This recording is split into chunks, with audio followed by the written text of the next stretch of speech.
Om Yam Brahma Varnendra Rudra Maru Taha Shanvanti Daboy Vedai Sangha Parakramo Upanishadoi Gyanti Yam Samagaha Dhyana Vashtita Tadgatena Manasha Pashanti Yam Yogino Yashantam Naviduhu Sura Suragana Devaya Tashmai Namaha.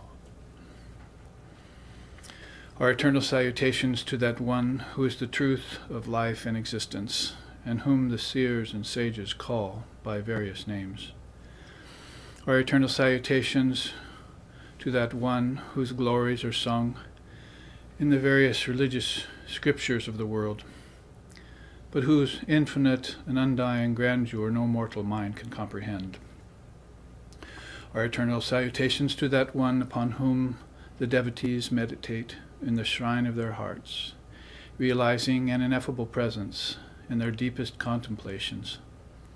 May he prompt our minds toward the path of truth and righteousness. May she reveal herself into our souls and dispel the gloom of death, fear, doubt, and darkness. Om peace, peace, peace.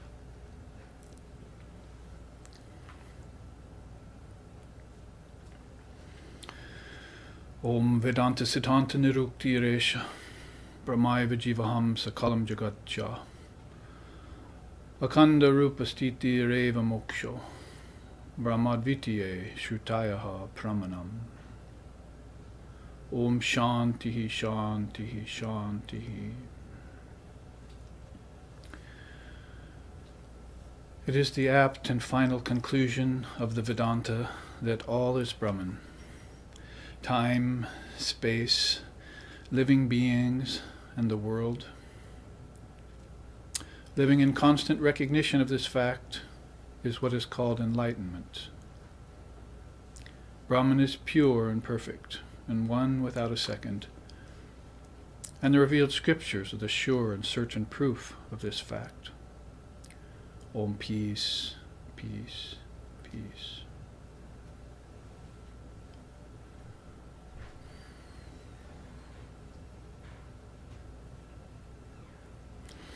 Om Sahana, Om Sahana Bhavatu, Sahana Bhunaktu, Sahaviryam Karavavahai, Tejasvi Navaditamastu, Mavidvi Shovahai. Om Shanti, Shanti, Shanti. May Brahman protect us, may Brahman sustain us, may Brahman, the reality, illumine our thinking process. May we not find fault with each other, with the world, or with the teachings. And may what we study be a source of inspiration to us eternally. Om peace, peace, peace. May peace be unto us, and may peace be unto all. Om Hari Om.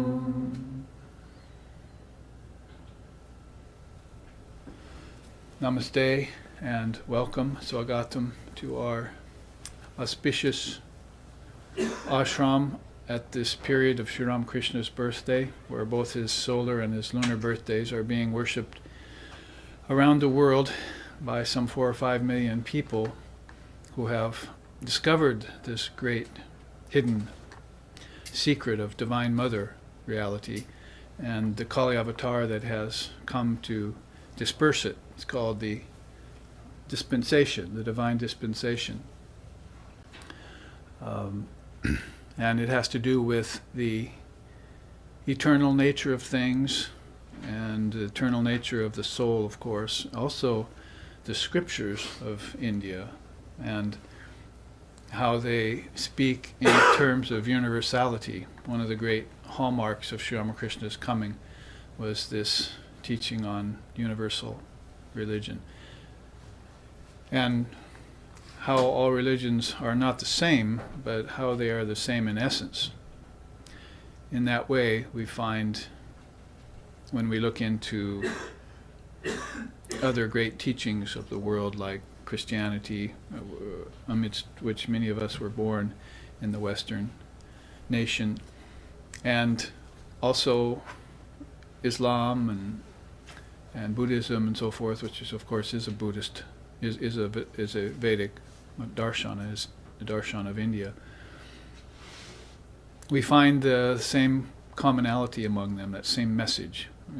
We note the differences, but we concentrate mainly on the unity of all religions, and that was one of the great messages of Sri Ramakrishna Paramahamsa. They often said that he did it so naturally because of his penchant for wanting to see God in all different forms. Come forward, sit here.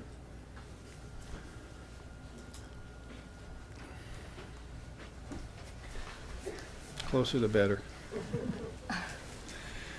Vedantists go to reality hand in hand.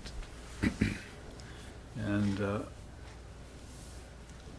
therefore know about this inherent oneness or Advaita that we're talking about right now. It also applies to religion, as we're speaking of, but it also applies to the unity of all souls, the divine nature of all souls, homogeneous nature. Your soul is not finite, it's infinite.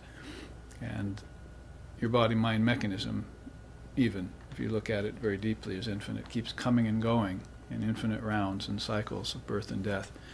But the witness that looks on is what we're most engaged in when in Vedanta. That's what I just chanted. Vedanta Siddhanta Nirukti Resha. It's the final conclusion, Siddhanta of the Vedanta. And it's also in the Tantra. And it's in every mantra. And it's probably in every yantra. And as many rhyming words of that nature as you can think of, there you'll find that one thread running through all the pearls, that thread of indivisibility or homogeneity. And it's there in the ether too. This ether connected to the next ether, which is the ether of the ancestors. And then to the ether of the celestials, and to the gods and goddesses, the deities within us, and also connecting in singular and unbroken fashion into the ether of the Trinity. Salutations to all beings. Sham no mitraha, sham varunaha, sham no bhavat varyama, sham no indra brihaspati. See, and sham no Vishnu rura kramaha. See, maybe Brahma, Vishnu, and Shiva, we salute thee. You are God with form. But salutations to the formless Brahman. Namo Brahmane, Namaste Vayu. As salutations to the formless Brahman, you are in all the ethers. And you are the formless reality. You are what is real, what is beneficial, and what is true. Therefore, we focus on the, in our deepest contemplations as we just chanted. So that's the message of the Upanishads, and that is what we've been studying for the last several years. This particular Upanishad we've taken up, Svetashvatara Upanisad, and done an in-depth study of it. And Upanishad classes are always going on weekly at our ashram here, as we looked into the Katha Upanishad, Mundaka Upanishad, Prashna Upanishad, and other of the great 10 or 11 main Upanishads that Shankara commented on. And then we've been looking at the 99 other, sometimes affectionately referred to as minor Upanishads, but they're anything but minor in their message. But we've been taking this 150th centenary year of Swami Vivekananda's appearance among us to take a good, deep look at Vedanta, that is Upanishad, because Vedanta equals Upanishad. And that's what this chart, for instance, would tell you. There's the Samhitas. That's the rituals. So many rituals they did. Many more than we have time to do in our busy Western lives. See, and then there's the Brahmanas, these rites, these songs, and these chants, and all these sacrificial rites that go along with them, with the mantras and hymns. And then there's the Aranyakas, the inner meaning of everything in the Brahmanical school, and especially having to do with those beings who are ready to renounce and work activities and begin to think in terms of taking refuge within forest dwelling, they called it before. And even in the West, and even in America, we have a certain kind of forest dwelling. contingent among us, people who like to go away and from noisy places. See, Krishna calls it in the Gita, love of lonely study, and withdrawing oneself from the company of the worldly minded, and therefore taking refuge in the great self within, and in which all those ethers are contained. You're not giving up anything. So you're actually adding on. It's all a matter of accretion and amelioration. Things must get healthier and healthier, and you must take to healthier and healthier climbs, like Lord Buddha said. Swans get a little tired of their low mountain lakes, you see. So they start looking for higher and higher mountain lakes with more pristine waters. And they soar and soar higher and higher until finally they come to this pinnacle, this most peaceful spot inside. And then they rest there. And so all the great seers are aware of that, the import of peace and forest dwelling. So then this is all part of the karma part of your path, but part of the jnana part of the path is the Upanishads. And that's what we're studying and are focusing on, and that is the Vedanta.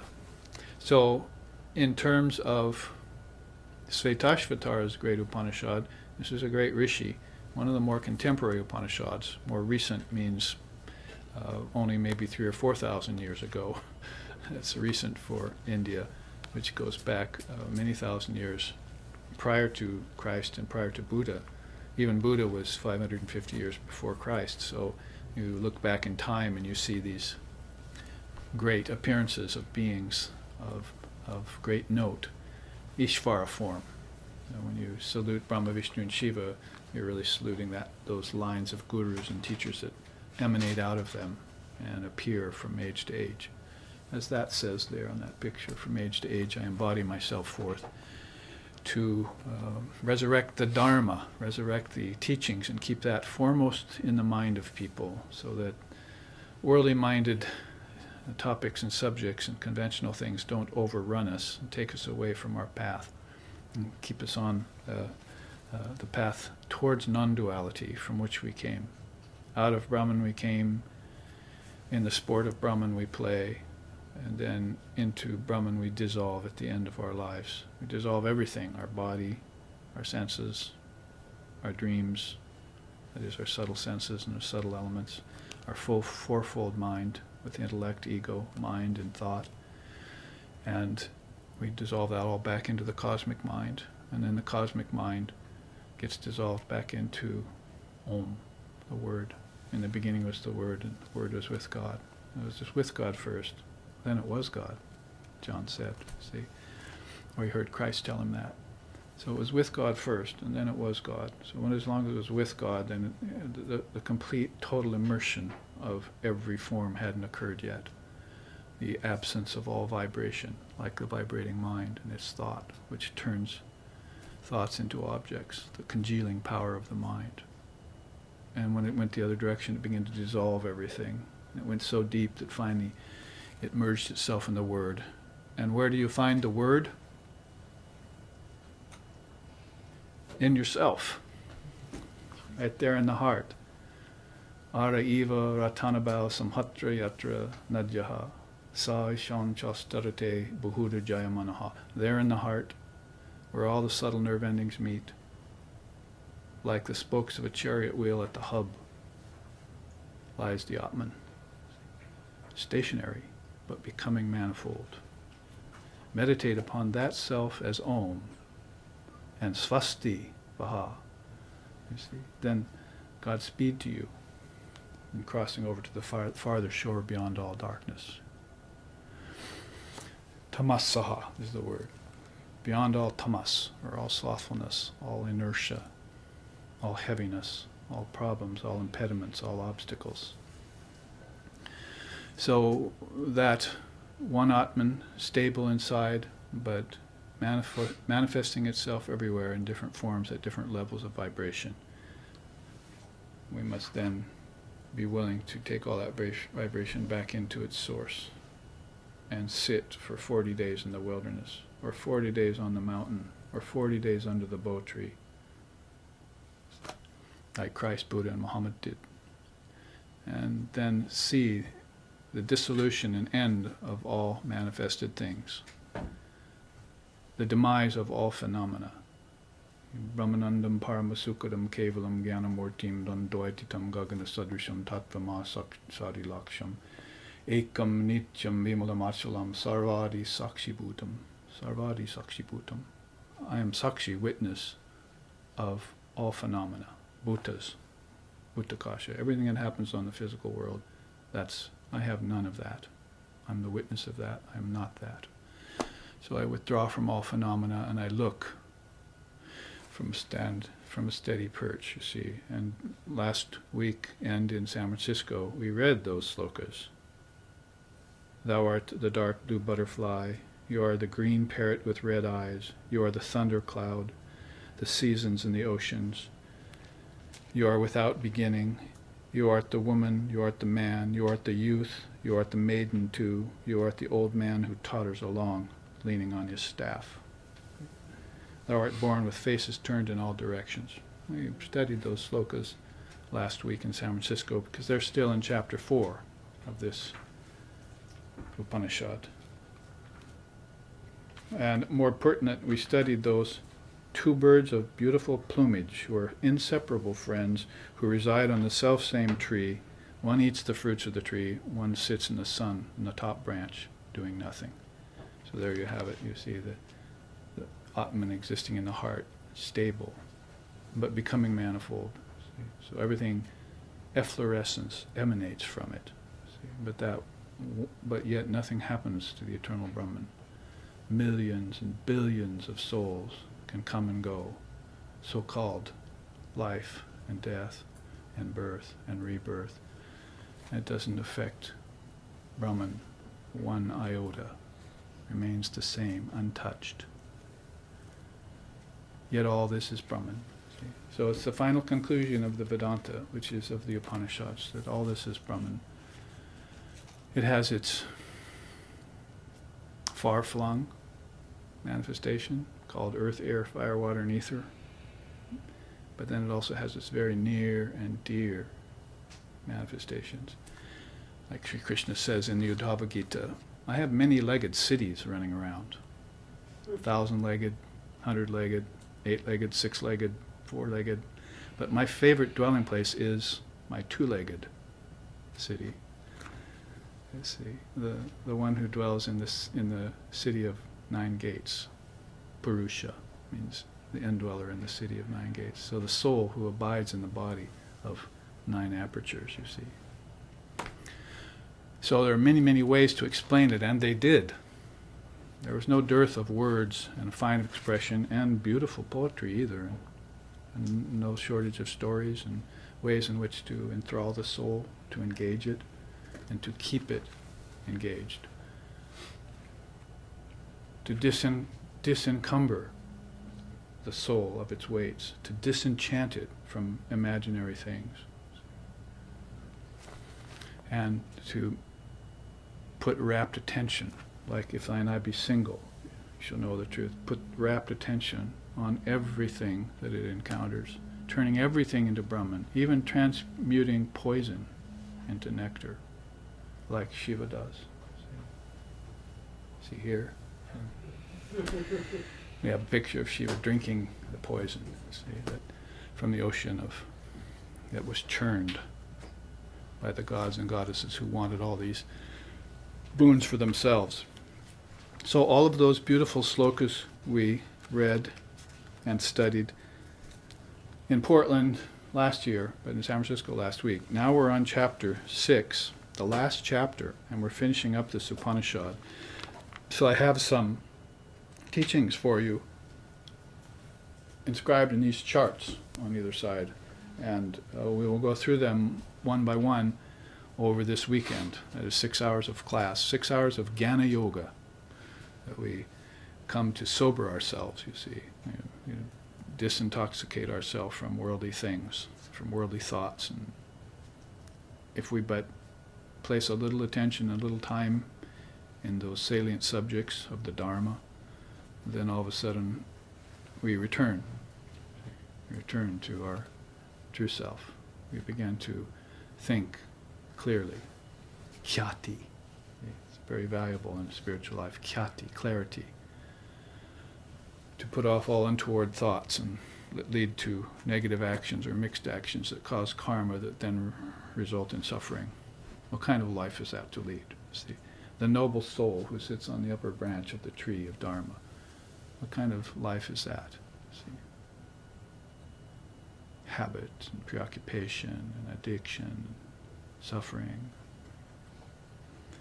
with no help in sight. You see, so we take recourse to the Dharma.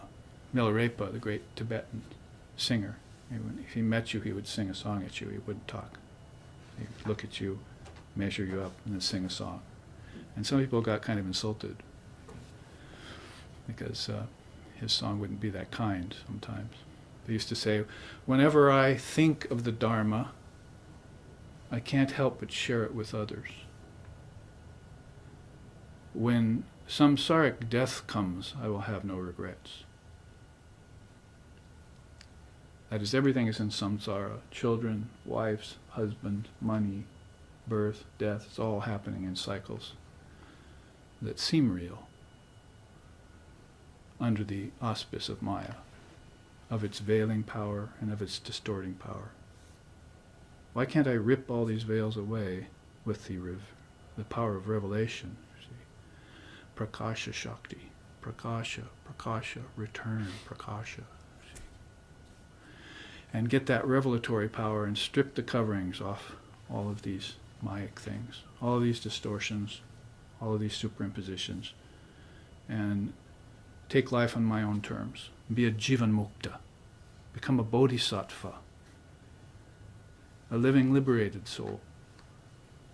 An illumined soul, my teacher used to say. You must hear the teachings from an illumined soul. Swami Sheshanandaji Maharaj, just right up the street here when he was living. So all of these slokas, every sentence of the sloka, every word of every sentence, and every little matra inside of every word is impregnated with wisdom. Don't you know how they sing about it?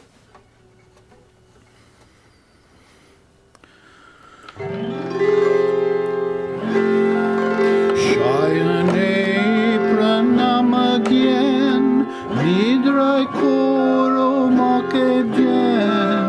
Shayane pranamagyen nidrai koro makebyen. Bahar koro moni koro ahuti shamamare. Bahar koro moni koro ahuti shamamare. Ono boli bhajakali icha hoy torjaya chali. Guru data mahamantra divani shi japa kori. Ono boli bhajakali.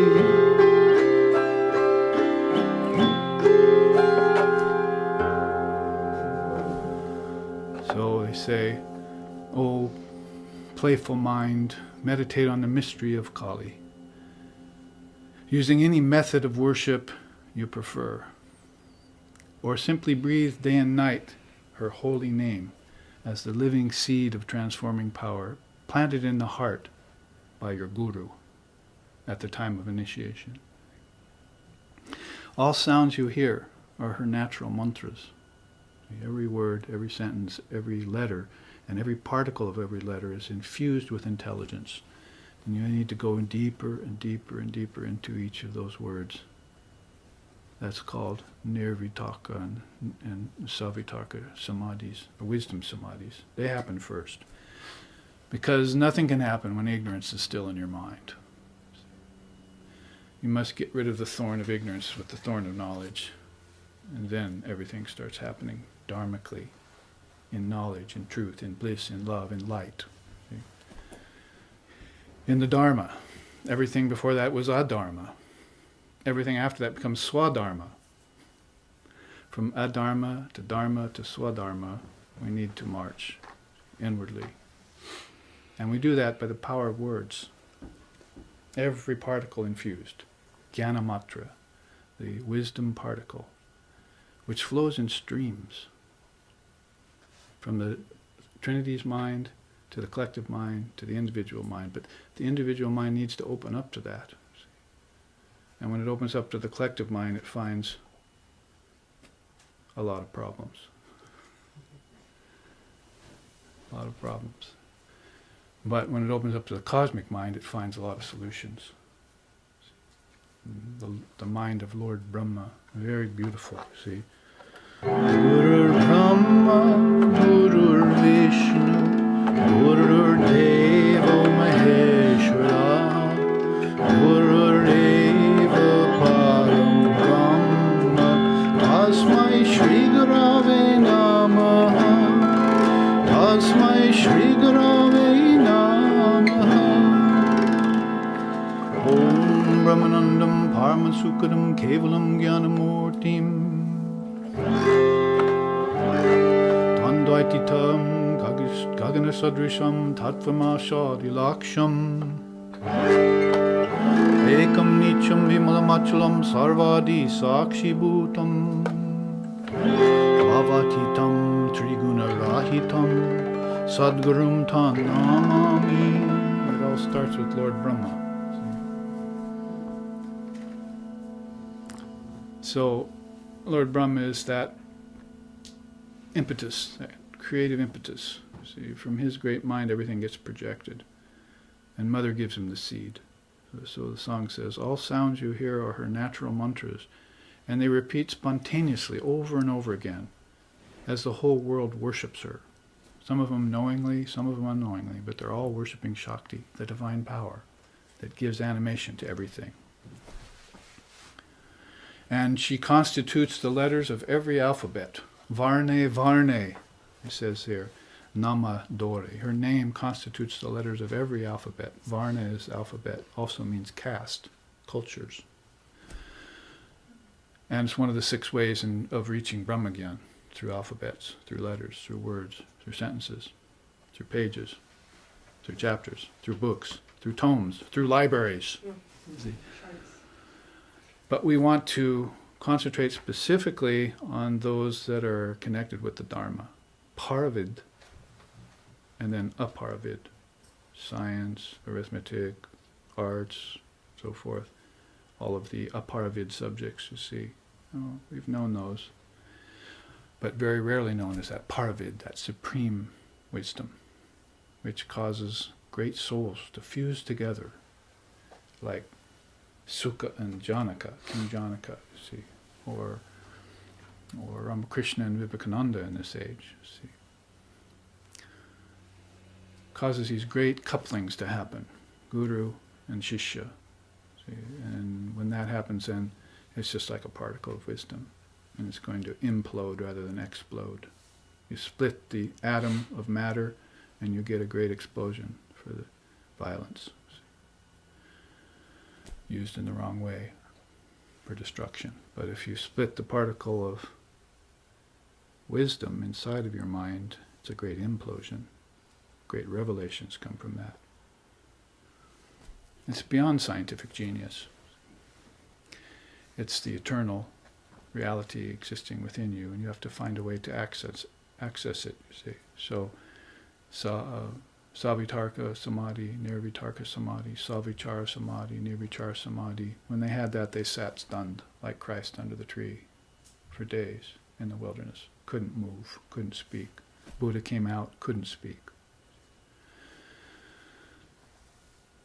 So what is it that renders speech void, renders the mind completely nil, but then there's something still there? So captivating and so enchanting.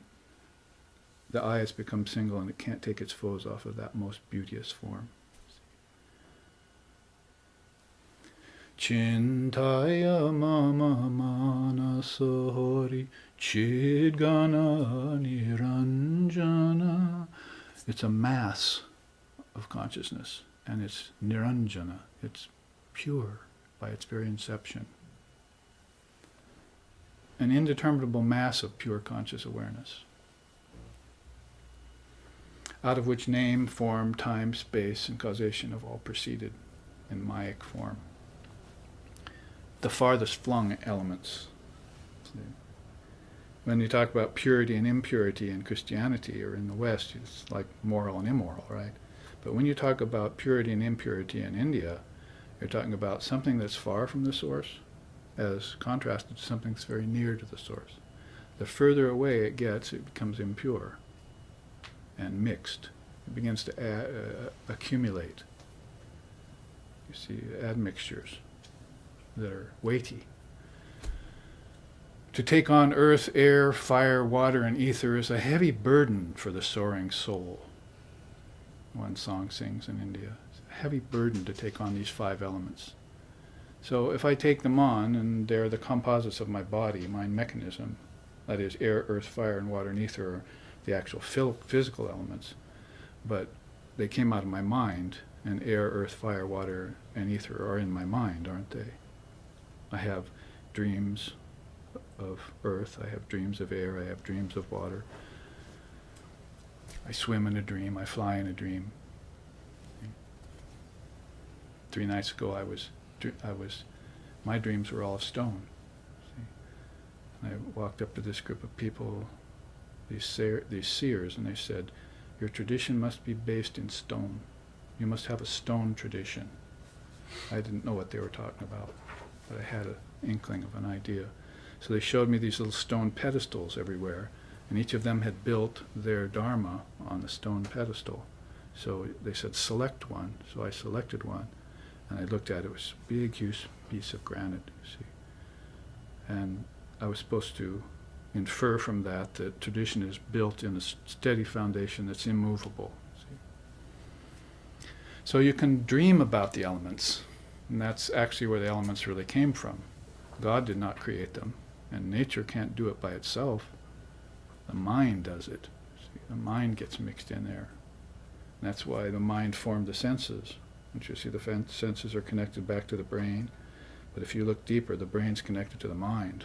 Those are 2 different levels. The brain's just a noodle, you see, a little bit of memory in it, you see, an instinct. But the mind is the kingdoms of heaven within you. That's vast repository of memory. And not only memory, wisdom. Knowledge, wisdom, and truth. Where rolls the stream of knowledge, truth, and the bliss that follows both, sing high that note. Sannyasin bold, say Om Tat Sat Om, as Vivekananda said. So this song is very beautiful. It goes on to say, all food you take, offer it into the fire of Brahman. See, everything you ate, everything you take in, think it's being consumed in the fire of Brahman. Then everywhere you go, you move about the town, he says, think that you're moving through Mother Kali's body. Trees are her hairs, and you're on her skull, lost in the forest of her hair. Bees are buzzing in and out, big black bees, you're one of them. And so the poet just has to cry in the end, wonderful, wonderful. May I meditate always on her all-encompassing reality. So these teachings of the Dharma that Milarepa sang in Tibetan Buddhism and that Svetashvatara sings, all these, I could go on just singing to you, you see, as I was doing. And could pass the next 2.5 hours just singing and not speaking. We do it all in intonations, you see. But you'd have to know the Sanskrit and have to get the deepest meaning out of it, you see. So we have to dive deep, O mind, into the ocean of God's beauty. Because if you descend to the uttermost depths, then you will find the gem of love, you see.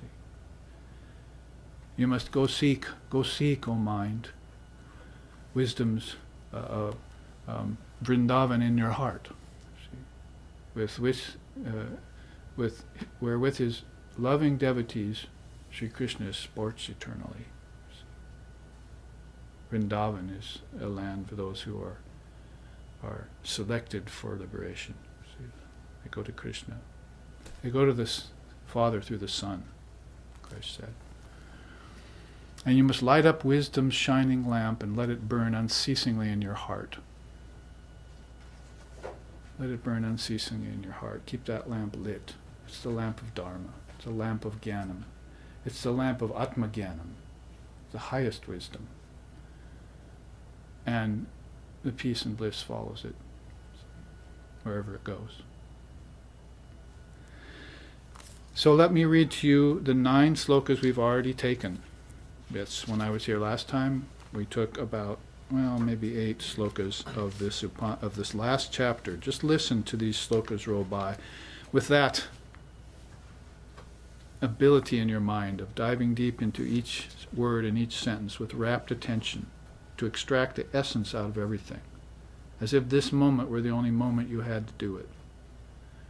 And the mind is your enemy, so you must make it your friend, because it always wants to drift away. Would you like it if I drifted away right now?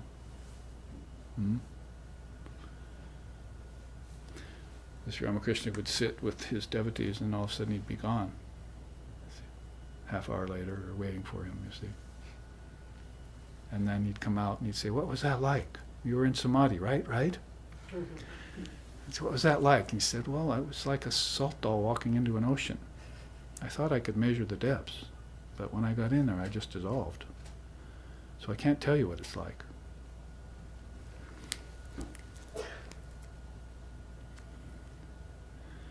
So when he came out of samadhi, though, he was usually right there with you. See, sometimes he was so intoxicated that it would take him a while. He'd say, come out of samadhi, and he'd look at you and say, "You're my wife, okay? You're Sri Sharda, and I'm Sri Ramakrishna." He'd come out and he'd look at, "Who are you again? What's your name?" See? He couldn't recognize, and then someone would hand him some water. See, you'd see, he'd go, "Oh, yeah, I remember now. I'm in the land of the 5 elements. I've come back to solid earth." So he was completely gone. Gone, utterly gone. One morning I woke up and I was gone, utterly gone. Who can conceal the truth?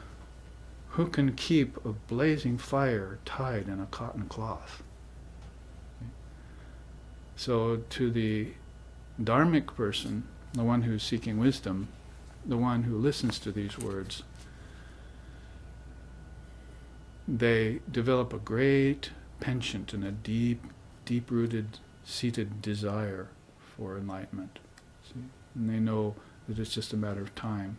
These words running up against the curtain of the ears, see, running up against the curtain of nescience in the mind, that pretty soon they will penetrate and cause an opening.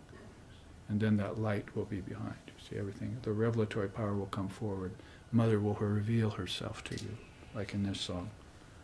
So Ram Prasad sings about all those things. See, whether you wake up, you lie down, you sleep, you dream. When you do all that, just consider it an offering to her. And your dreams will cease to be dreams and they'll become meditations. You might find yourself meditating on stone. See. You must just think long, deep, and hard enough about divine reality for that opening to be made. And you must be at it doggedly. Ruff, ruff! You should be at it ruthlessly. I wonder where Ruth is. Until finally that opening is made in the curtain of nescience, the cloud of unknowing. And all of this turns to Brahman. Before it was all a covering, it was troubles, it was impediments, it was problems, it was solutions. But far beyond problems and solutions is the truth. See? And that's there underlying everything. It's in every word, it's in every sentence, it's in every particle of every word. So think of that as you listen. Some deluded thinkers think that nature is the ultimate. Others think time as the force that revolves this wheel of Brahman. But really, everything is only the glory of God. manifested in the world. It should be known that energy assumes various forms, such as earth, water, light, air, and ether, at the command of that one who is the master and the maker of time, who is omniscient, who is pure conscious awareness, and by whom all this is ever enveloped.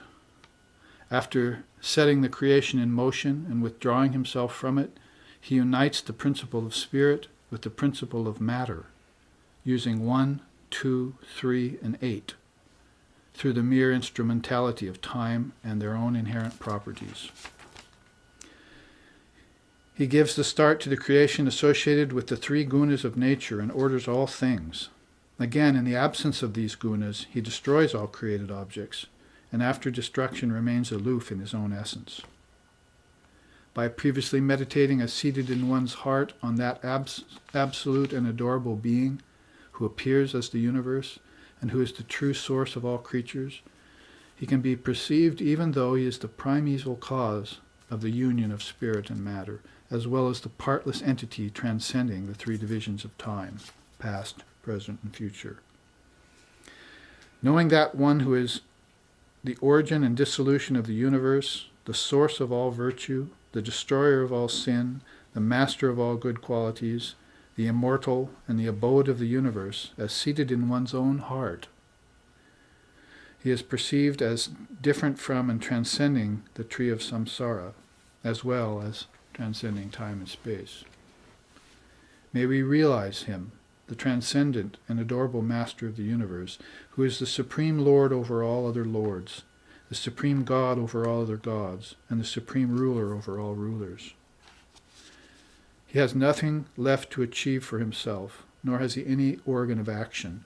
No one is seen equal or superior to him. His great power alone is described in the Vedas to be of various kinds, and his knowledge, strength, and action are described as inherent in him.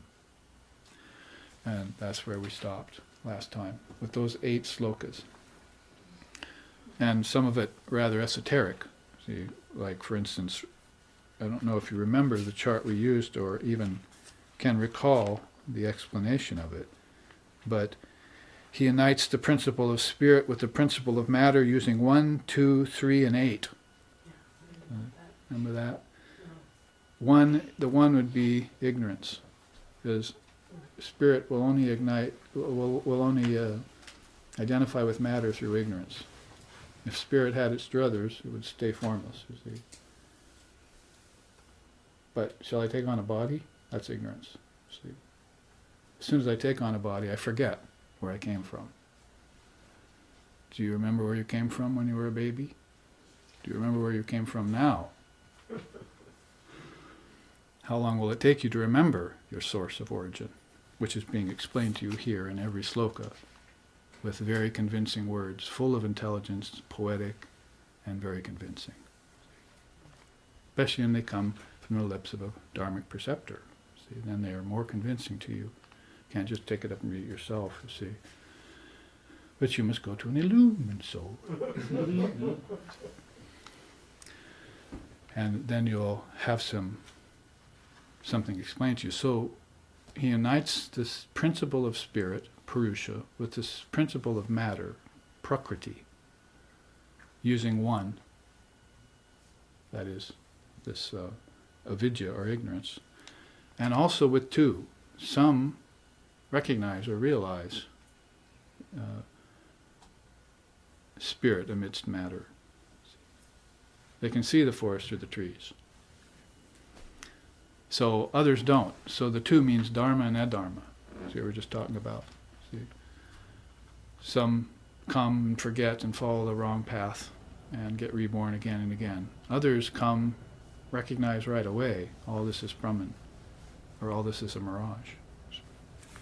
You can go either way, negative or positive, to transcend Maya. If you go negative, it's called neti neti. If you go positive, it's called iti iti. Neti neti means not this, not this. And you get rid of everything that's in the way so you can see the Lord face to face. Iti iti means all this, all this. See? One is rather Vedantic and the other is rather Tantric, you see. All this means I have to take all of this, even the poison, and I'm going to have to transmute it into nectar. What to speak of those things that are already nectar-like? I have to recognize them as they are. I don't need to take the Dharma and transmute it, because it's already nectar-like. Truth is perfect and pure, in its own inception beyond inception.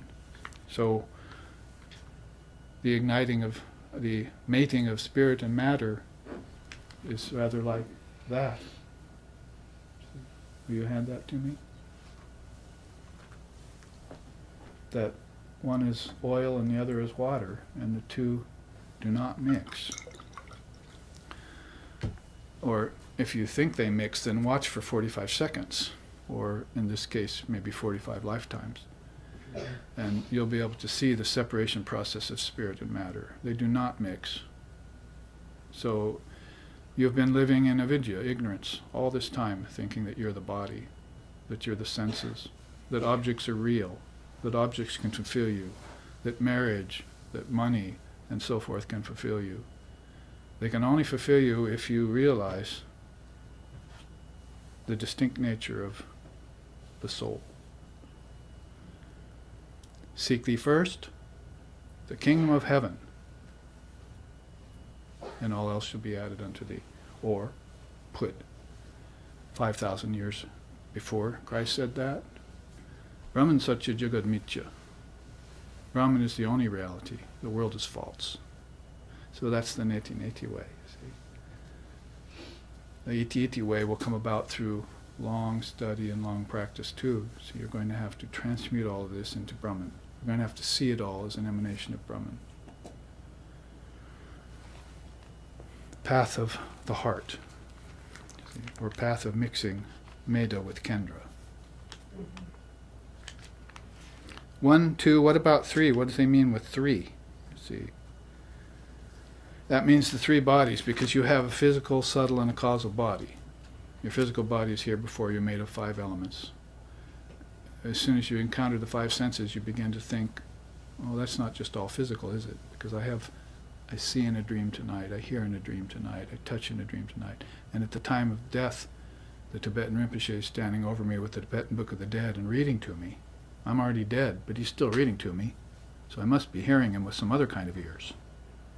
You see, I must be hovering about as it were, you see. In a subtle body, it's called. A subtle body. I never learned I had a subtle body when I was young. I never learned that I came from a subtle body. It's called the mind. See? And the 10 senses connect to it. 10 of them are inside of it. They make up your subtle body. Your subtle body also consists of karma and kama. Action and inaction and desire. See, that's all in the mind, an amalgam. See? So a pure mind is most desirable. If you come to earth and embody with a pure mind, then you don't need asanas, you don't need pranayama, you don't even need study of scriptures. You did that before. And that's why it seems so unjust that people are before us not doing any work. They're already perfect, you see. Like the Ramana Maharshis and the Sri Ramakrishna Paramahamsas and the Swami Vivekanandas and so forth. Or the Dalai Lamas, you see. Oh, I've had 14 lifetimes as a bodhisattva. Oh, been there, done that, you see. Ignorance does not even exist anymore, because darkness can't exist around a sun. It's impossible.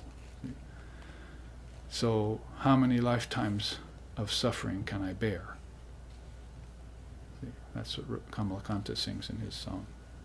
Shukir Vashana Karo Arkadin, Shukir Vashana Karo Arkadin. Vashanas, desires.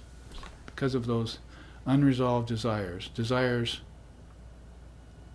that I tried to fulfill in the adharmic way, then I suffered. See? Now how many more lifetimes of that do I have to go through? He complains to Mother Kali, his deity, his chosen deity. So that's one scenario. But how about lifetimes lived in consciousness? That's going to require that you have one conscious death. That is, when in whatever way it happens, if you're having the Tibetan book read over you after you've left the body, then you're going to have to develop your subtle body to an extent that you're still aware of your highest good. And you're going to start hearing the teachings, and you're going to start applying them. So the teaching is, you're feeling dry mouth now. See? You're passing from the body. No more water. It's because you're detaching from water, like every good soul does. See? And water was one of your desires, Buddha said. You have 5 basic desires: earth, water, fire, air, and ether, in gross to subtle order. See? So when you feel burning of the eyes, dryness of the mouth, you feel like you're a candle flame about to be snuffed out, then you're withdrawing from earth, air, fire, water, and ether. And you're putting away your penchant for the elements, which you took on earlier. How many times did you take it on, and how attached are you to them? If you're a great soul, you can give them up in a thrice. See? You're not having to have anyone read the Tibetan Book of the Dead over your body. You're probably reading it over the bodies of others. See? So you've already had your conscious death, maybe 14 times. If you've taken on that many bodies, like Krishna says to Arjuna in the Gita, I've had many lifetimes, Arjuna, and you've had many lifetimes, but I know all of mine. You don't know them yet. So that first conscious death will give you that first conscious birth. And the whole teaching around that is, do not panic. Do not panic when you start to feel mouth going dry, eyes burning, mind feeling like it's being extinguished. Hold on. Remember the Dharma. Remember the teachings. See? O mind, remember past deeds. Remember past deeds. That's at the end of one of the Upanishads, the sloka. O mind, remember past deeds. Remember past deeds. So you've trained yourself in the Dharma all your lifetime. You're just going to throw it all away when death comes? In a panic? Is that the noble soul? Or are you going to face off with death? It would help if you had to face off with death in all your meditations throughout life. See? In other words, transmuting poison to nectar there is just saying, welcome death, come. See? Abai pade pran shopechi ami abai pade pran shopichi ami ar ki jamir bayre kechi. Abai. Abai means fearlessness. So when death comes, I've planted the wish-fulfilling tree. Kalinam kalpataru. I've planted the kalpataru, the wish-fulfilling tree, in my heart. Now when death shows up, I'll open up and show him Kali's form. See? And he'll run away. This way we'll put death in its own grave. And I'll make fear afraid of itself. And I'll make doubt itself. And I'll put shame to shame. You see. So this is the way you face off with death, but you have to do it in each meditation. I'm now dying, my body's gone, my senses are gone. Even my causal body, my subtle body is gone. Now my mind is going, my thoughts are gone. Isn't it blissful? There must be something left. Oh, it's me. It's me. I'm neither body, nor senses, nor thought, nor mind, nor the sense of individual existence called ego. I am pure knowledge and pure bliss. I am Shiva. I am Shiva. Namrityur Nashanka Name Jati Beda Pita Naiva Me Naiva Mata Majanma Chidananda Rupaha Shivoham Shivoham. And don't forget the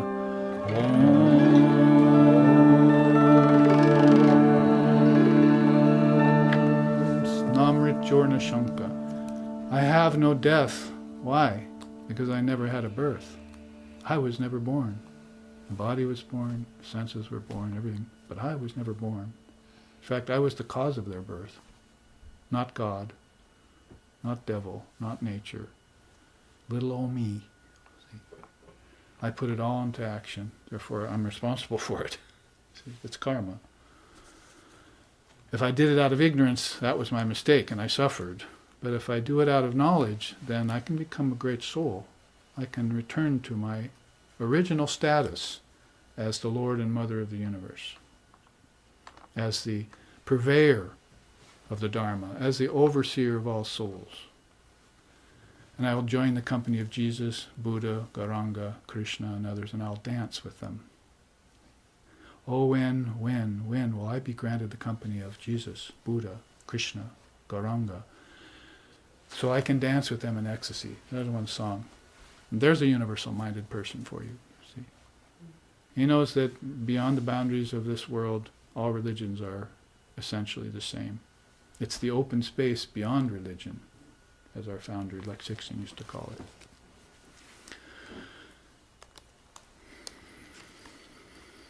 So those first 8 slokas we took, and it's taken me all this time just to get current, you see. And now we can go into the 9th sloka and take up a new sloka. Based on, in this chart here, which we've already begun to look at, he says, no one in the world is the master of Lord. No one has any control over the Lord. There is no sign by which he can be inferred. He is the cause of all and the ruler of individual souls. He has no parent, and nor is there any one who is his Lord. So that there is no way in which he can be inferred. See, that is the ultimate formless Brahman. But you can infer God with form. If there is smoke on that yonder hill, there must be fire. Right? So that's an inference. So if there's names and forms all around here, then there must be a formless essence. Because if I can take an object, you see, from its formless nature and make it formed, it must have come from somewhere. See? So it came from a formless state, and then I brought it into form. See? So everything is unproduced. This is a mirage simply because its true nature is formless. That's where it came from. And that's where we all came from. It's where nature came from, it's where people came from, and it's where the soul came from a formless state. So we probably should prepare ourselves. We should introduce ourselves to our true nature, called formlessness, or formless reality. Brahman, Allah, Almighty Father, Tathagata Garbha, Buddha nature. No form there, no name, no time, no space, no causality. It's like deep sleep tonight. No dreams, no waking, right? No forms of any kind. You spend a few hours in it and you feel great. Wake up refreshed. So deep sleep holds the secret of how the soul moves through 100,000 nerves that you can't see inward to this ultimate state. But it goes beyond swapna, dream. It goes beyond shushupti, deep sleep. And it becomes turiya. It enters into the 4th state and it completely emerges like salt on an ocean. So it can be inferred, however, and that's why we have these systems, orthodox and unorthodox systems of in India. Beautiful, because that sloka there, you see, basically everyone has borrowed from Mother India throughout long phases of time, as there has been an endless sweep of religions, philosophies, and pathways emanating from her. In other words, not just one sacred book, not just a single prophet or avatar, but many, many of each. And within this plethora of spiritual avenues, there has always been room for those who profess the existence of divine reality, as well as for those who do not care to either admit it or emphasize it. So you have the Buddhas and the Nagarjunas and beings on the side of no mention of God. So you basically see the asterisk there. Kapila didn't necessarily mention the existence of God. Father of Yoga mentions it once in his sutras. Ishvara, a special soul that guides other souls. Otherwise, that doesn't say anything about God. He figures that if you practice the eight-limbed yoga, you'll find what God is. You'll give it your own name. You'll see it as you see it. And you'll probably concur with the seers and saints that everything all of a sudden went formless on you, and you saw the light, or you heard the sound. See? And basically, you won't have to come back and convince people of an entity. But all of these other Astika Orthodox, the non-Orthodox are pretty much free of the mention of any kind of God, the word God, the concept of God, however you want to put it. And Samkhya, although Samkhya is listed with the Astika Orthodox systems, these admit the existence of God. These are non-committal as to the existence of God. So you have in there three that we recognize very closely. Uttarmimamsa of Vedavyas, that's Vedanta. The Yoga of Patanjali, and the Samkhya of Kapila. And those are pretty much still existing and being taught in the world. And thanks to Swami Vivekananda, the West has one of them, Vedanta. Yoga is not really here yet. Asana is here, but yoga isn't. You see. It's very rare to find deeper yoga being taught in the Western Hemisphere yet.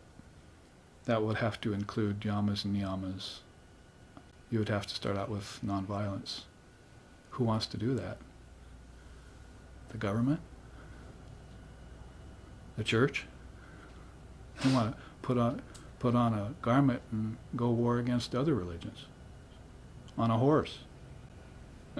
Or in this case, a Rolls Royce. Nowadays, see. Who wants nonviolence? Who understands it? I wouldn't sit in a chair made of leather last night, they offered me. No, I think I'd prefer the plastic one to that. Cow is sacred. It gives everything, Gandhi said. It gives you everything. Does it have to give you its flesh too?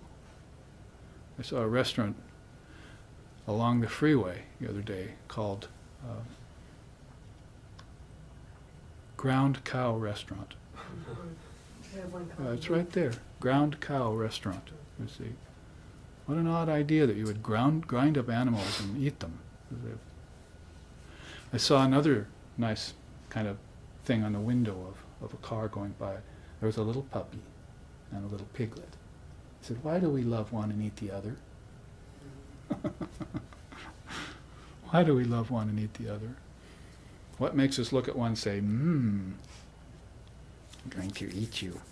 Like the wicked old witch of the West, you see. We're the wicked witch of the West. We need to be the good witch of the East. So begin to think about ahimsa, like the Jains do. They won't even breathe a microbe. See? They look everywhere and brush the path so they won't step on any insect. You see. They won't pick up something and put it somewhere else, because when they pick it up it might hurt something, and when they put it down it might hurt something. They're extremely careful about every action. And whatever you might say about it, if it's too extreme for you, nonetheless it's a practice that improves them. See, makes them much better, more sensitive people. As if maybe the actual killing the thing is not the real point. Because didn't we just sing? Right? Didn't we just sing it? Namrityurna Shanka, I have no death. Because I never had a birth. So everything is unborn. Everything is unproduced. Everything is formless until we bring it here. And what brings it here is the mind, and how it does it is through the prana. So, long way of explication, but back to the sloka, that's our subtle body. It's our subtle body doing all that. Prana is there, the inner senses are there, desire is there, karma is there in the subtle body. It's all the mind complex, the antakarana. It's a nice name in India. Your mind is fourfold: thoughts, ego, intelligence, and duality, dual mind. And they call that the antakarana. What does anta mean? Inner. And what does karana mean? Cause. So it's the inner cause of everything. They couldn't be more specific. They couldn't make it more clear to you that everything here is caused by the mind, which should mean that you should think that nothing is caused by God. God cannot be the cause for anything. He merely unites the principle of soul with matter and then stands back. His Atman in the heart is immovable, but it becomes manifold. It's the witness consciousness of all phenomena, and phenomena goes on as the backdrop, you see. And it remains unaffected. 400,000 people can die in that tidal wave, you see. But it was just 400 bubbles in the ocean of consciousness that got popped. And they just returned to their formless essence when they did. And if they want to take another form, bubble away, you see. Start bubbling. Produce another ego, produce another mind complex. And then from that produce everything else: your children, your families, your culture, your genus. Everything you'll choose prenatally before you get into the body. Because didn't the Tibetan Rinpoche read to you the Tibetan Book of the Dead after you left? So there's a bardo between the time after you left and the time you reincarnate again. That's the time that you have to meditate on. And by the way, that's more like, has to do with the third. You understand how deep we're going into the sloka? He unites the one, the two, unites the spirit of soul and matter with 1, 2, and with 3. We're studying the 3 right now, right? The 3 is what? Physical body, subtle body. And here's this key to rebirth: the causal body. You have a body that's formless, that is not Brahman. It has to do more with formless nature, unmanifested prakriti. It's where everything goes, where everything's form goes. Its essence, you understand, doesn't go anywhere. Essence can't move. The only good word we have for that in English is all-pervasive. It doesn't need to move. It's already everywhere. We walk around as teenagers going, oh yes, God is everywhere, without knowing what the hell we're saying, you see.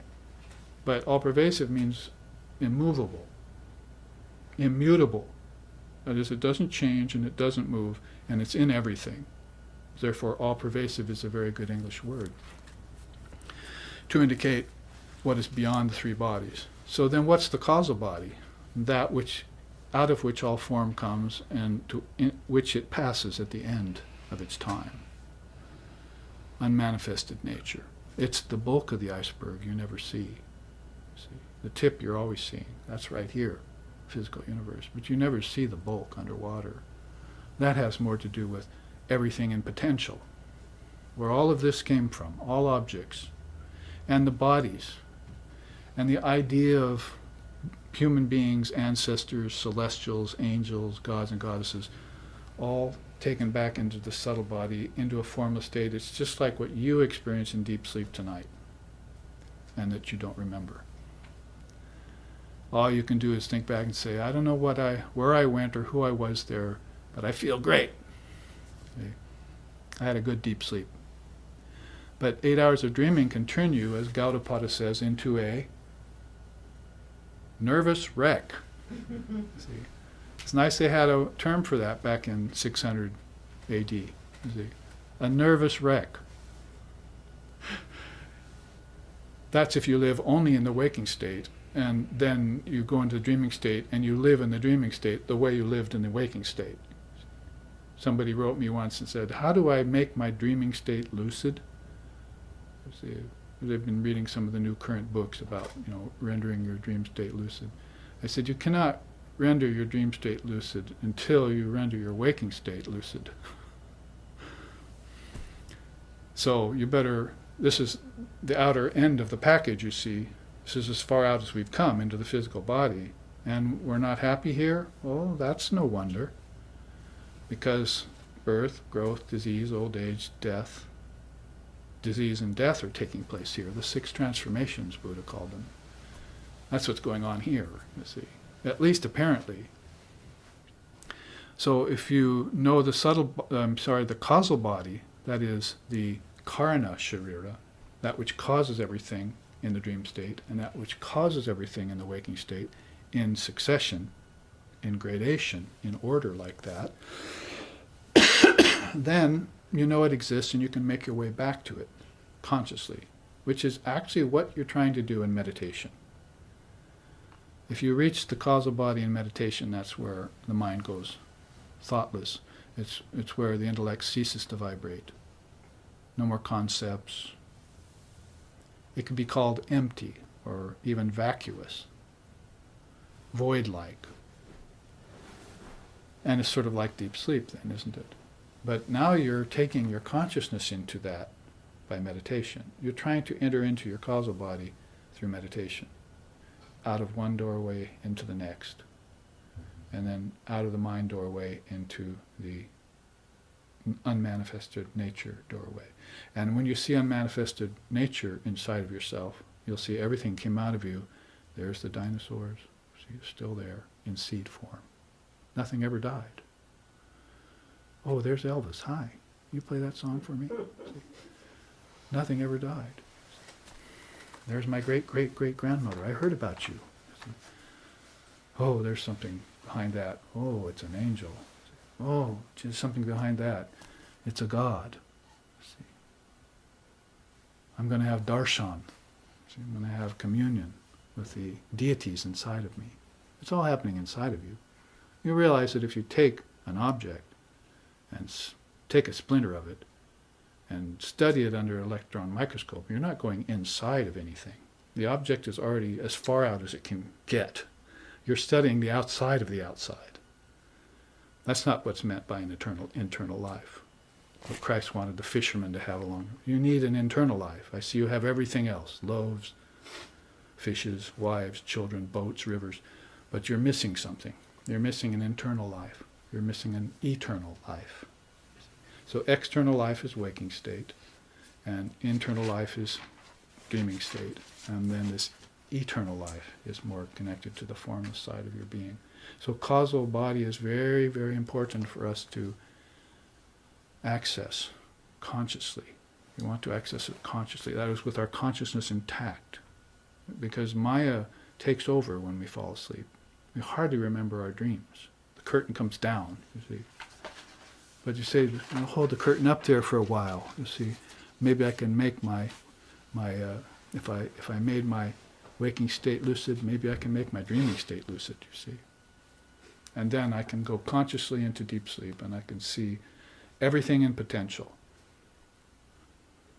Pradhana, the first cause of everything in form. Then I'll know the doorway into formlessness, you see. I'll know how they do it, how they come back from, they gather their incomparable minds back from formlessness and bring them together to take on a causal body, then a subtle body, then a physical body, just like I was reading you all last night in that meditation in the new book, Dissolution of the Mind Stream. So it happens inward and it happens outward. When it happens outward, we tend to call it evolution. When it happens inward, we should be calling it involution. When it happens outward, we tend to call it birth and life. When it happens inward, we tend to call it death. We're giving all the wrong names. Involution, evolution, the twos, you see. And birth, life, and death, the threes, you see. And all started from the one, ignorance, didn't it? So that's unwrapping a sloka. See, what the inference of what Svetashvatara was trying to communicate with you. And it all came from the 8, he says finally. The 8 is your eightfold body. 5 elements plus your threefold mind. Back in those days they called it threefold mind. So you have a Puryastika body here, eightfold, made of the 5 elements plus mind. And that's the aggregate. So that's what is meant by this way in which we can infer things. See, we need to use the scriptures to infer the presence of Brahman. Otherwise, we really have nowhere to stand on, nowhere to go. Maybe to intellectual, collegiate level thinking, you see. But it provides no profound solution for us. No profound answer. Yet we're so sensitive and so fearful of going inside. See, as if there's some subtle body police in there or something, telling you can't go in. Thou shalt not pass. You have to penetrate through that with the power of your own intelligence, power of your own will, the power of your most deep-seated desire to realize yourself in this very lifetime. Because waiting around on Maya does not work. Waiting for a post-mortem emancipation does not work. Oh, I think I'll get to heaven sometime. See, or maybe Christ will come and save me. 2,000 years I have to wait? Or maybe he already came 4 times and I didn't see him. See? That's why Vivekananda said, if not you, then who? If not now, then when? Who's going to do it for you except for you? And when's the time to do it? Later? Or right now? And turn now into an eternal moment. Because the sloka just said, the 3 phases of time are there to facilitate all this. That's called past, present, and future. People say, oh, Babaji, I live in the present. I say, well, that's too bad. I live in the eternal moment. The present happens to belong to the phase of time. The present is where you eat and enjoy moment by moment, you see, and you enjoy and you suffer. The eternal moment has nothing to do with that. It's beyond the 3 phases of time. That's Shiva's realm. He's Trikala Darshi. Trikala, 3 phases of time. Darshi, seer. He oversees the 3 phases of time, but he doesn't partake of them. In fact, he's always trying to graduate beings out of the 3 phases of time. Here's the first phase of time.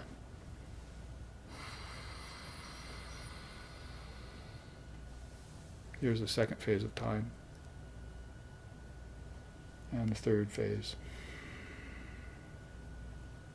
Here's the A of Om.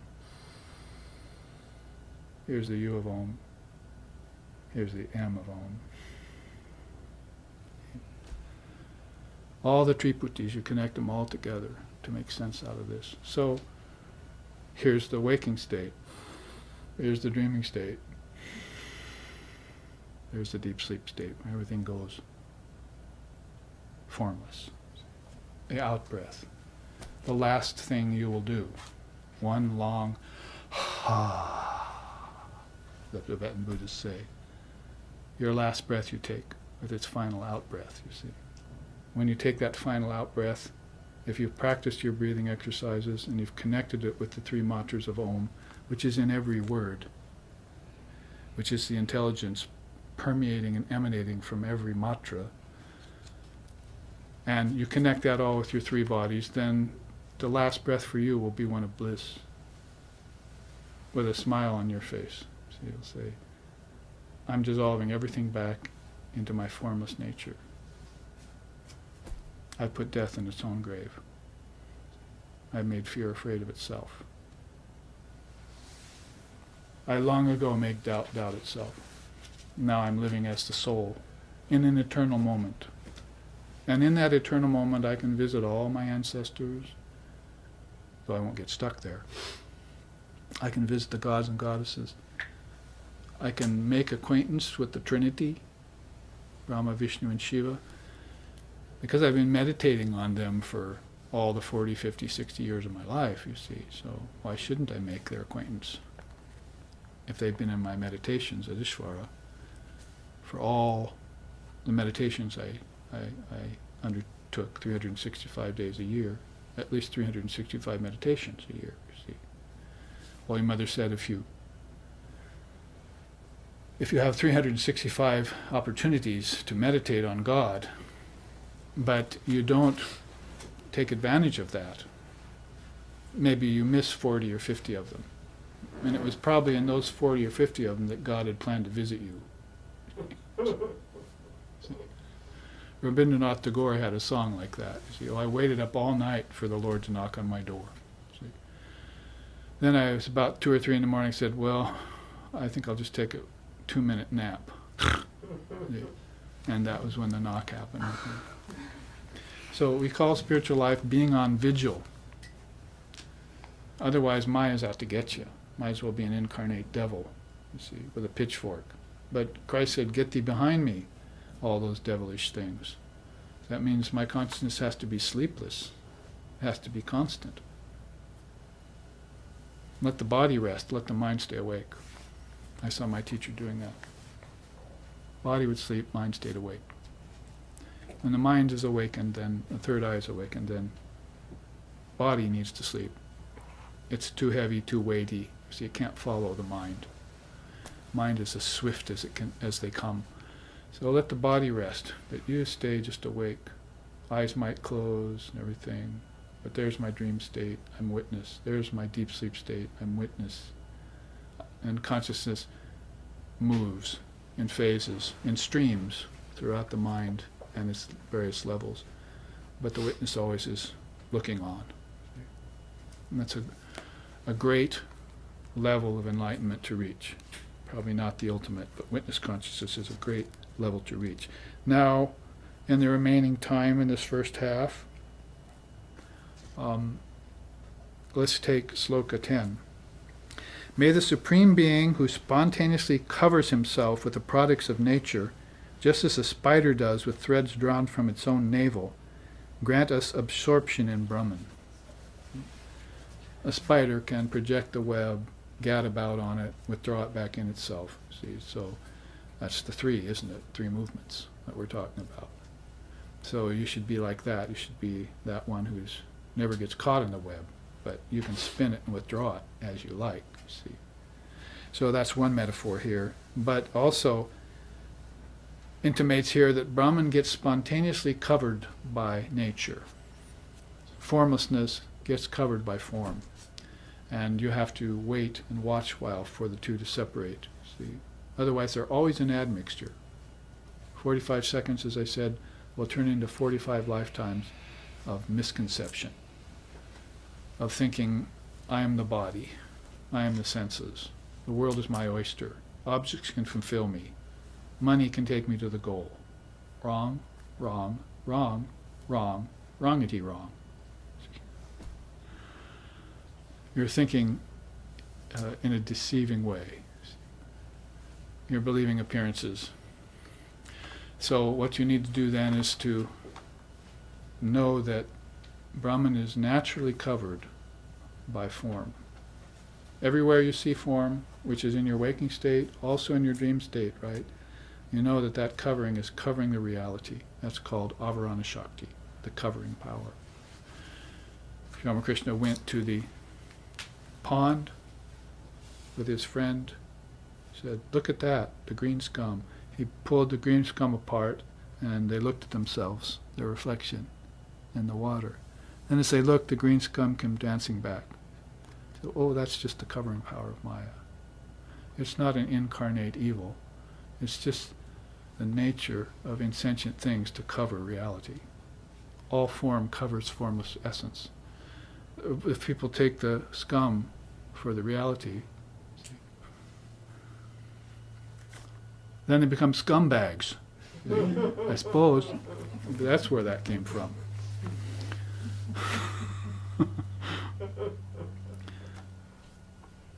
But if they exert a little effort, you see, that's sadhana, right?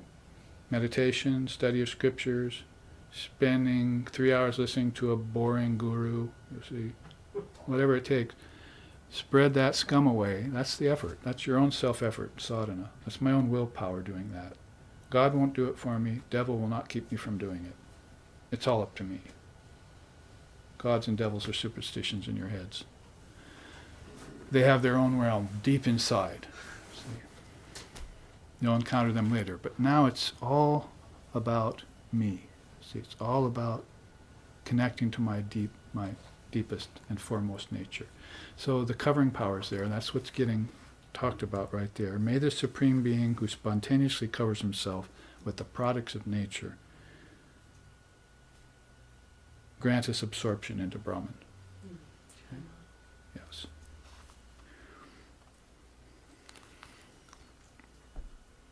Now, there's not enough time to take it in full, but there's an idea of what comes to mind when you talk about the covering power and how to reverse the process. This is a Zen Buddhist teaching given to me by Aitken Roshi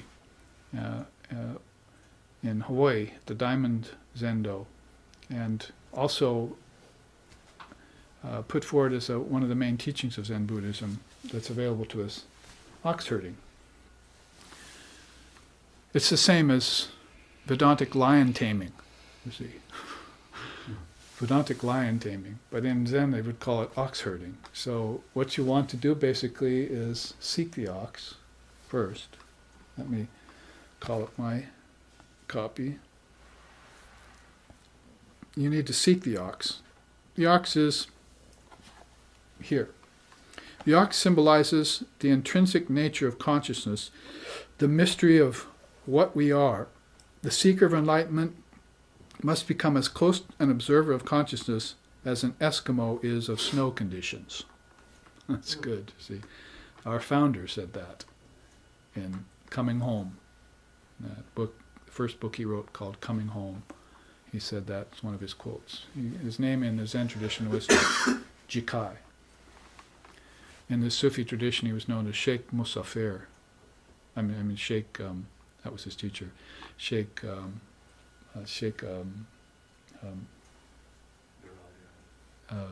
al-Jarahi, yes.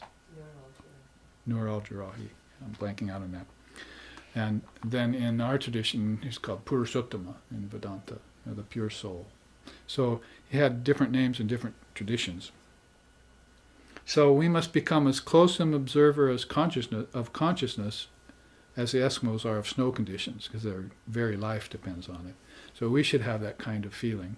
Our very life depends on remaining close to our own consciousness, of being aware of awareness. See? How many times did you blink since you entered the room? See? Did you know you were blinking? That kind of awareness on consciousness, you see. Everything is a manifestation of consciousness. Something happened. That's a manifestation of consciousness, good, bad, or mixed. So I have to be that observant, on vigil, as we were just saying. So in order to return to that kind of observer, or witness as we were talking about, you need to seek the ox. Awaken to it, seek formally, navigate the maze of pathways, develop exhilaration, that is, experience exhilaration and desolation in turns. That's one of the early stages. You feel exhilarated first, and you just feel let down. See, isn't it kind of the early path? And then the sense of hidden essence. You end up with a sense of hidden essence. There's something there. I didn't quite get to it yet, but I feel it. Better than feel it, I intuit it. And better than intuit it, I have to come to know it through my own direct experience. And so the ox has gone astray, the teacher says. The Zen Roshi says the ox has gone astray. So I need to find it. So he goes out looking for his ox. Then he finds the tracks. Trampled grasses show signs of the ox's presence. So all of this has an inner symbology, of course. So you find the wisdom teachings, and those are the tracks of the lost ox, you see. Each one of those is a footfall. Here's a footfall. Here's a footfall. Here's another footfall. Yeah. All of these are footfalls of the ancient rishis, tracks they've left behind. This is a track. See? This one Upanishad. Every sloka is a toe print. See? So finding the wisdom teachings is discovering the Dharma. And so to find the tracks of the ox is very important. And then follow those tracks, and that's going to have to be until you find the ox. For some people it might be right away because their forgetfulness was a matter of one lifetime. But other people it may take them longer, depending on their karmas. Then enters a stage of fruitful illusion. The self seems evident to him, and he enters meditation. Then he gets a glimpse of the ox. You get your first glimpse usually from some sort of deep or rapt meditation. When there stands the ox in the jungle, how can he hide? It's too big. And so he gets a glimpse of the ox. That's his initial experience. Then he's enlightened but unawares of his own enlightenment. Then flashes of insight begin to come. We call that Dharma Mega Samadhi in yoga, in Buddhism. And then he intensifies his disciplines. You don't want to intensify an unclear mind. You throw yourself into all sorts of fasts and wisdom quests and vision quests and everything before you've even purified the mind. You see, so you're intensifying the impurities in your mind as well as the purities, you see. So you want to do your practices and then intensify your discipline at the time when your capacity is equal to that, equal to the task. Then the fourth level is catching the ox. Stubborn and unbridled, it still yearns for sweet grasses. So many signs of that in people. Even after they come, take the mantra, study the Dharma, then all of a sudden they wander away after a few years. See, they're still yearning for the sweet grasses of the world. So he sees the wild strength of the ox. And he knows he must break old habits. And so he begins to observe the original mind within, tempers and refines it, and sustains his awareness, finally harnesses the energy of enlightenment. You could pretty much equate that stage with the discovery of prana inside of you. Man does not live by bread alone. So Christ is saying there's an energy that causes you to live. See, God cannot be the cause of anything, remember. So we would not interpret that saying of Christ by saying that God is the cause of your existence. He's the causeless cause. But there's another cause to existence, and that's prana, or energy. And when you get a hold of that prana, then you can move consciously in and out of different states of meditation, different states of waking, dreaming, and deep sleep, different states of samadhi. You can do that all consciously. So it's very important to get a hold of the prana. And that's a good place to stop for the break. And we will take up the fifth stage of ox taming, ox herding, ox finding, which means our own essence, or our own Atman, we would say in Vedanta, after 10 or 15 minute break. So here we will pause. Thank you all for your kind attention.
We continue on in the second half of our class on the 6th chapter of the Svetashvatara Upanisad. We took the 9th and 10th sloka under this whole auspice or ambiance of how every word, every letter, every matra, every particle of every letter is all permeated with Divine Mother Wisdom. So it's very interesting that you can look upon the world and see it as your oyster, or another kind of person could look on the world and see it all as Maya, if they're aware of Maya. Another kind of person could look on it and see it all as a flow of wisdom particles. Another kind of person could decide not to look on the world at all, just transcend it. So put the same person in 4 different modes, or 4 different people of different states of awakening or lack thereof, looking at the same spectacle of Prakriti, and you'll see that they all describe it in their own way. So Sri Ramakrishna said, if you put on colored glasses, you see everything colored. So he was speaking about samadhi. If you put on the glasses of Brahman, then you'll see everything as Brahman. But otherwise, you put them on like the scum over the pool. You see it just covers, and all you see is the covering power. And the covering power, let's take that same analogy and say that you only use one hand instead of 2 hands to spread the scum away from the pool. So you leave a string of green scum, little strings of green scum, and so you look at yourself and it's distorted. You see part of yourself. That's called distorting power, or vikshepa shakti. Avarana shakti covers completely. Vikshepa shakti takes something and makes it look other than what it really is. Those are both very difficult problems for people as far as seeing the truth, as far as seeking first the kingdom of God, and all else will be added unto you. If you have your vision distorted, like having an unclear mind in ox herding or in lion taming, Vedantic lion taming, and you intensify that, then the distortions get intensified. I always use the analogy of one of my occupations was a recording engineer for a long time after my symphony days. And it all had to do with music and vibration. And you would put a signal on tape in the old days. If you remember tape, everyone, it's like the digital world now. But you'd have these really advanced tape machines. You'd put a signal on them, and the VU meter wouldn't even register 0 VU. You see, but actually the signal you put on it, the VU meter couldn't measure it quick enough, so it actually impregnated the tape and saturated it, they call, and there was a distortion there that neither the VU meter or you hearing could note. That saturation was never heard on the master tape, because the master tape was so advanced as to be able to take it. But as soon as you made a reproduction of that master tape, took it down to DAT tape or 1/4-inch tape, or especially onto cassette, as cassettes were still working back then the distortion would appear. So you started off with an imperfect medium, and you made several generations of it, and the distortion started to show up. So I always thought of that would be a sort of good contemporary analogy. Ramakrishna was always thinking of, like he'd see a cow being milked, and he'd say, first you have to milk the cow, then you have to churn it, you see, and butter won't be there yet. Butter is in milk, but it won't be there even after you churn it. You have to put it aside for a couple hours in silence, and then the butter will rise off the milk, you see. So he's always looking at things in life and making a spiritual analogy about them, which means you have to churn the mind and then let it sit in meditation for a while. Let all the worldly stuff settle, and the butter of realization or enlightenment will come to the surface then, because it's hidden behind the covering power, see. But if you churn it before it's pure, before you've done your initial sadhana, then the distorting power will come out in it, and you might not even notice it. So people are looking at the world and think they see the truth, or think they have higher knowledge, like intellectual knowledge or scientific knowledge. But basically there's lots of distortions there still. And then they'll come up with sayings like, oh, you have your truth, I have my truth. And the seer will go, what's that mean? There's only one truth. Truth can't contradict itself. And the only time you'll find that one truth is beyond mind, because the mind can't understand the truth. It understands dualities, pleasure, pain, good and bad, life and death. It won't understand higher truth until it can ponder a duality like form and formlessness, or bondage and liberation. Those are high dualities to look at. Those will be healthy dualities to look at.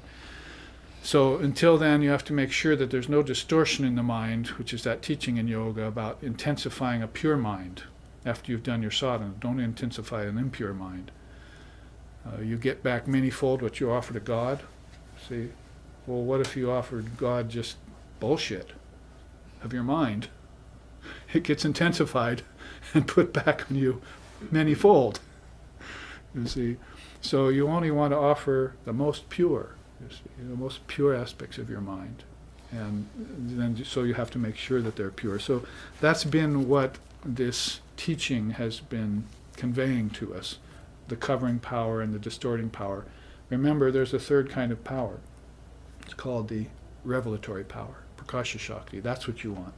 It'll pierce through appearances, and it'll help you see beyond the level of misconception or limited intelligence that you're presently operating under. You know, the great analogy about it is the snake and the rope, right? Raju Sarpanyaya, I think they call it in Vedanta. Basically, I was walking along in the semi-dusk, you know, and I saw a rope, but I superimposed snake over it. See? So it was distorting power, right?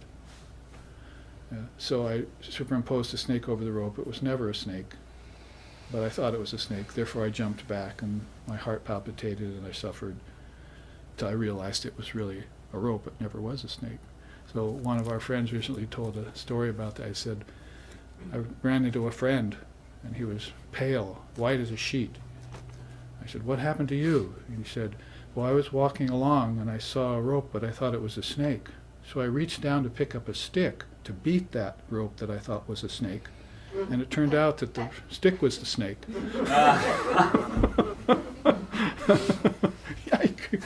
So that's how tricky Maya is, you see.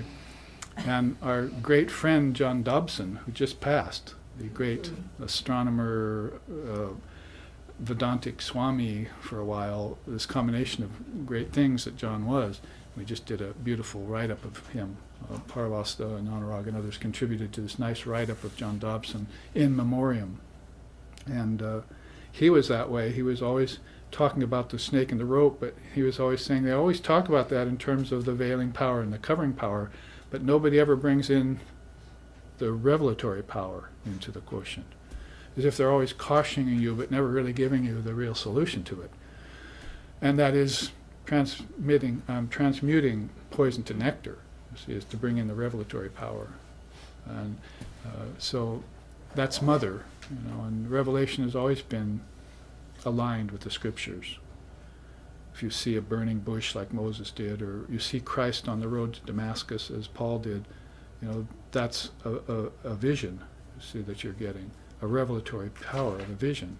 But it wasn't Christ there on the road to Damascus, and the bush didn't really burn. I hope you're not thinking that. It was a reflection sent from a deeper level of consciousness that is now appearing to you as that, and it's specific to you because no one else saw Christ, no one else saw the bush burn. So, you know, this is called Chidabhasa. It's like a reflection, abhasa, on the mind of something higher and deeper. You're not to take it literally and to run off and say, I saw a burning bush, you know, end up in jail or in the insane asylum. So, you know, you have to read it as a message from a deeper level of consciousness, that consciousness down the stations made it appear to you for a reason, as if it was sent from a deeper aspect of your own self. A seer or a saint is a deeper aspect of your own self. All the ancestors are back inside of you, that's why you remember them, and you change places with them, called reincarnation, but all the gods and goddesses are also back inside of you, and the great rishis and teachers are back inside you. Swami Sheshananda is right now speaking through me, my teacher, and Swami Vivekananda is speaking in back of him, you see. So when you begin to take to the Dharma, you open up these inner doorways. Remember, it's called the causal mind, back into the depths of your true soul. Doorways open and voices start to speak at you. See, there was a story of Vivekananda on this huge lecture tour after the Parliament of Religions in 1893. He made a big splash, and he was so popular that, and he was the harbinger of Vedanta. He was the first one to bring it. Thank God he did, or we wouldn't be sitting here right now. But he was on this huge lecture tour he undertook that they convinced him to do, and he was just talking for hours, night after night, train rides, hotels, speeches. And one night, he had sort of run out of things to say. So he said, what am I going to speak on? I've spoke on everything. I've even spoken on secular topics at times. And so this voice came on in his head and just started talking to him all night as he laid there. So I remember I say the body can sleep, but the mind can stay awake. Oh, Vivekananda was like that, you see. So he's laying there and his body's resting, his mind is just fully awake, you see, and this voice comes on, just talks and talks all night for 6 or 8 hours. See. So the next morning he gets up with all these things to talk about, you see. This voice just filled him in on a whole other area of things to speak about.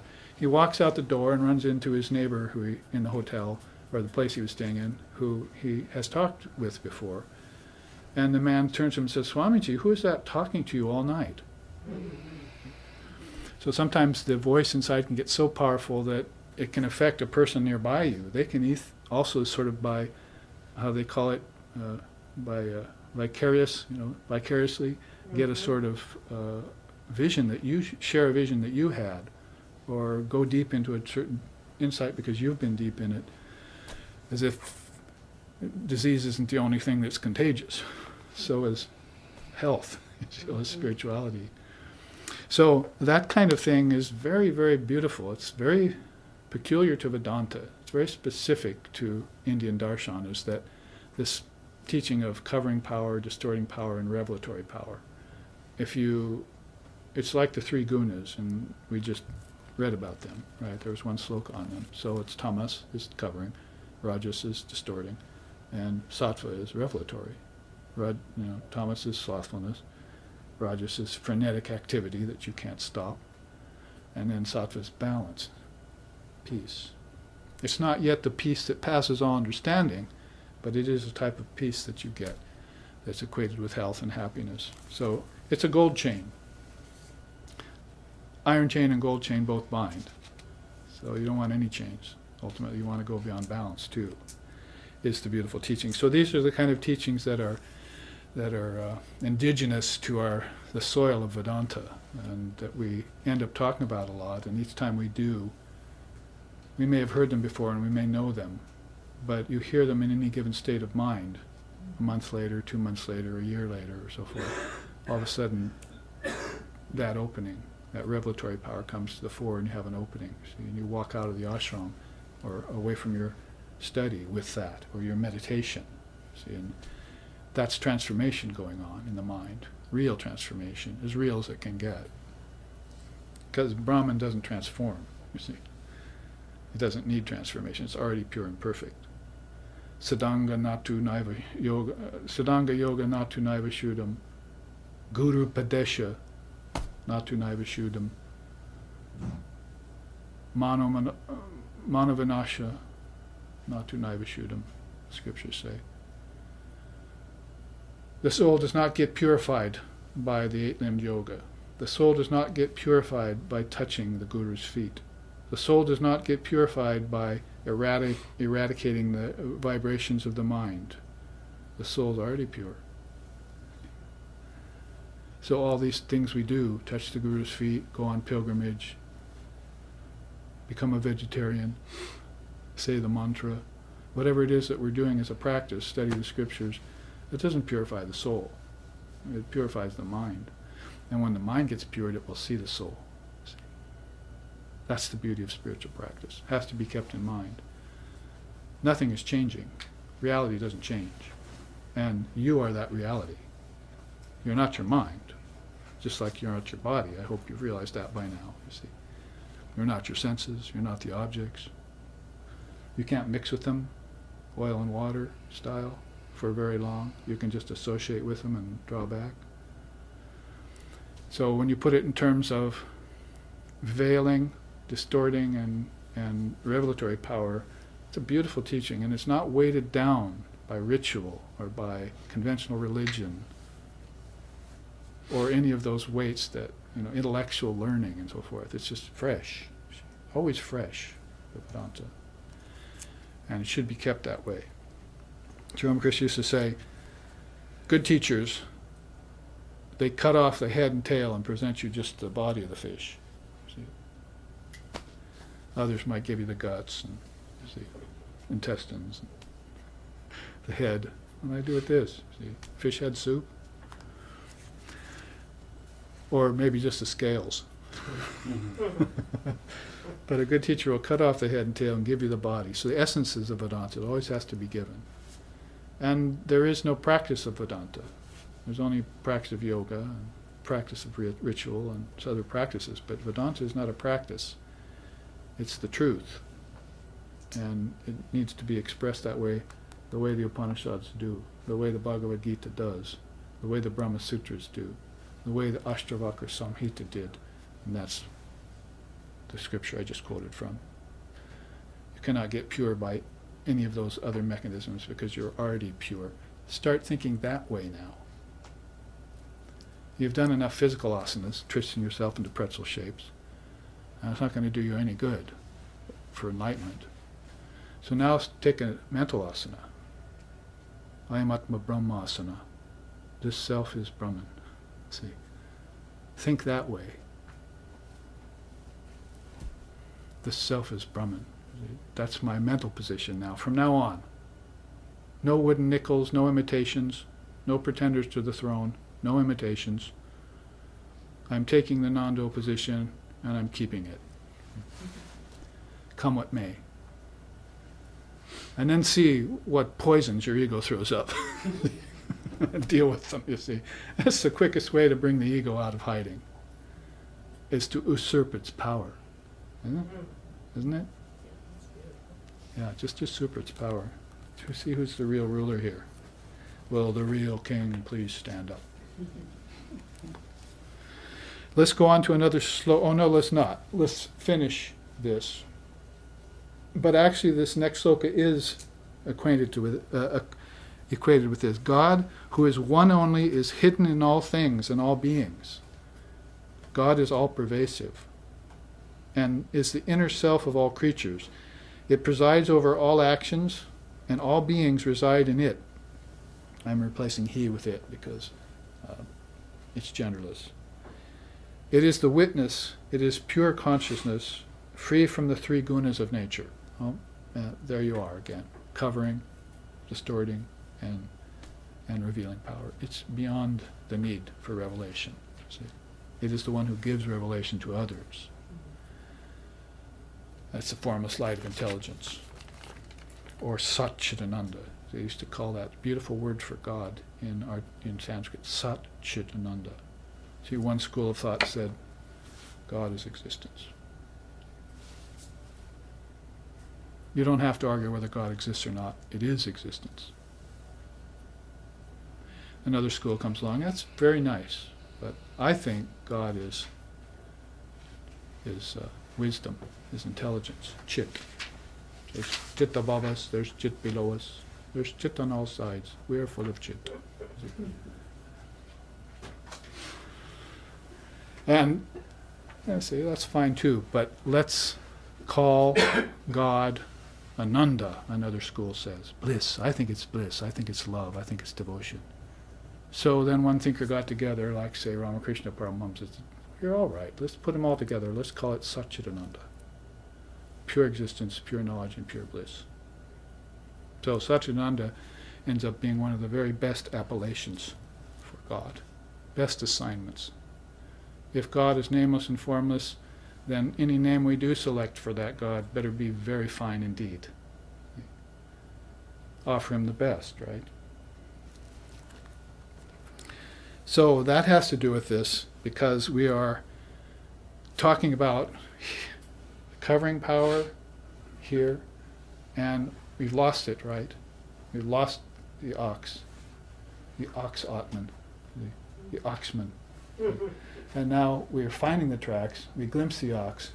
We're looking at catching the ox now. Let's see what that entails. We already took it, didn't we? We see its wild strength, unbridled. It still enjoys sweet grasses, right? And we want to pull it back from that and subject it to the one purpose at hand, enlightenment. Man is born to no purpose who, having been granted the boon of a human body, is unable to realize God in this lifetime. First thing I ever read from the lips of Sri Ramakrishna Paramahamsa. First thing in my spiritual life I ever read. You're born to no purpose, Mr. Kindler, see, if you don't realize God in this lifetime. All other purposes are nil and void. Like a bunch of zeros you're going to add up in the end. But if you put a 1 in front of those first, all those zeros will become full of worth, you see. Big number indeed. You'll become wealthy. Spiritual wealth will be yours for all time, beyond time. So that is the purpose at hand. See, the whole reason why we don't want to lose the oxman. See, we want to bring it forward, even if we have to use Buddhanta to do it. See, Buddha and Vedanta. That's Robert Thurman's coined that. You see, Buddhanta. So let's just call it Buddhanta. Well, you get to this level of taming the ox. The quote there from the Zen scriptures, tended, it becomes gentle. Untethered, it follows its master. So here's where your sadhana is beginning to bear fruit. You have an intimacy with your own self-nature. You see, the ego is beginning to ripen. We were just talking about the ego. Left unripe, apakvahamkara, Sri Ramakrishna said, it causes all sorts of problems. But you cannot get rid of the ego as long as you have a body. So you're going to have to keep it at a minimum. So refine it. That means make it surrender and bow to the Lord. The small self has to bow to the great self. So that's a kind of intimacy that you have with your own body-mind mechanism. So you make it ripe. Pakva hamkara. Hamkara means ego in Sanskrit. And guess what? You end up observing your thought, and that ripens the ego, as I was just saying. Then attains ordinariness. That's a real key teaching to Zen. If you start to get really inflated and become a great spiritual giant, they suspect you. But if you just have ordinary enlightenment, they love that. See? That's both Sri Ramakrishna and Holy Mother used to say, we take our Atman out, you see, and look at it, and then we hide it under our wearing cloth and go through life. See? One man came once, saw Holy Mother in plain clothes, down on the floor, kneading bread, you see, on a board or on a leaf. See? And he said, come all this way, I thought you were the Divine Mother of the universe. I thought you were Sri Ramakrishna's wife. And I find you just doing the same things we do. As though she said, to that kind of thing, she said, have I grown 2 horns? See, that you've come to see me? As though when we get spiritual, are we somehow different than everyone else? Or are we really true human beings now? You see. So she sat up and she said, it may be true, I'm involved in this everyday action like you, but anytime I want, I can take my Atman out from inside my wearing cloth, and I can look at it and see it just as easily as you could see a fruit in the palm of your hand. I could sing you 12 verses on fruit in the palm of the hand. It's called Hasta Amalaka Stotram. So this is what is meant by this attain ordinariness. See, it's not like we start to walk on water or something. You see, all of this is inside. All the transformation is going on inside, and people don't see it. Your family is the last to recognize you if you make any sort of spiritual transition or growth at all. They saw you grow up with all your inconsistencies and errors and things that happen to you. See, then this inner transformation goes on when you take to sadhana and spiritual life. They don't know what's gone on, so they're treating you the same way as usual. Well, I have a new name now. No, I'm calling you the same thing. I've changed. No, you haven't. We won't let you. So, attain ordinariness is called every man's consciousness in Zen. There's Japanese words for it, but I won't weigh you down with those. Every man's consciousness. It's a very key teaching. In fact, at the Chado ceremony, like tea, having tea with a Roshi, what's going on there is just ordinariness. You know, you'd have tea with a friend, there'd be some missing element there. But have tea with a Roshi, you know, it's everything very perfect, you see, every movement, every pore, you know, everything done so consciously. It's just two people sitting there in ordinary consciousness. But it's not like conventional consciousness or worldly consciousness or carelessness, you see. So, something very subtle. Then release primal awareness, this taming of the ox. You release primal awareness, is how they put it. Then comes the sixth stage called riding the ox home. Astride the ox's back, he gazes serenely at the clouds above. It's a quote from the scripture. So, illumination visits the mind, simplicity occurs, spontaneity dawns, realization radiates, and you become aware of the subtle illusion everywhere, and you cognize separation from that. Oil and water. You realize that you never were a form. You realize that to get freedom you're going to have to leave form behind. You want a divorce from nature. I divorce you. We were married for a while. I want to get a divorce. I'm not form, because form is insentient. Form is limiting. And it covers and distorts my true nature. I'm going to divorce nature. Maya. Pradana. Anything that tries to force a form upon me, even a form of thought, I renounce. See, and I'm going to then that way get closer and closer to my true nature. I'll sit astride the ox's back. The next level is you just forget that the ox ever existed in the first place. Oneness is so natural that you don't think about seeking anymore. Seeking only happens, my teacher said, if we knew who we truly are, we would never have to practice. But we haven't. We've forgotten who we truly are, so we need that practice, you know, to get back this remembrance. Remembrance is half the battle. So everything is attained at that level. Daily life is enlightenment. Meditation is natural. Action is meditation.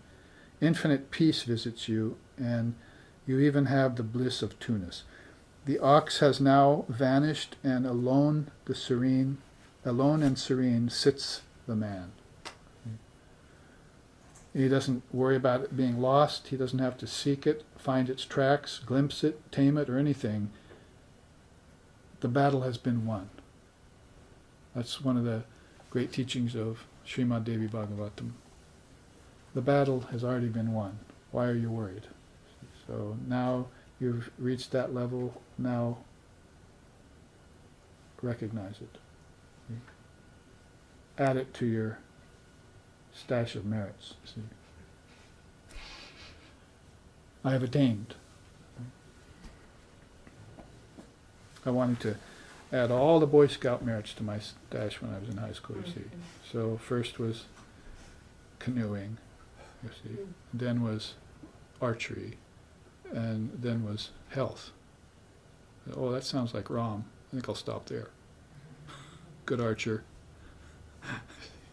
Rowing the boat across the waters of existence and promoting the salubrious, the best health for all beings, Sita and Ram.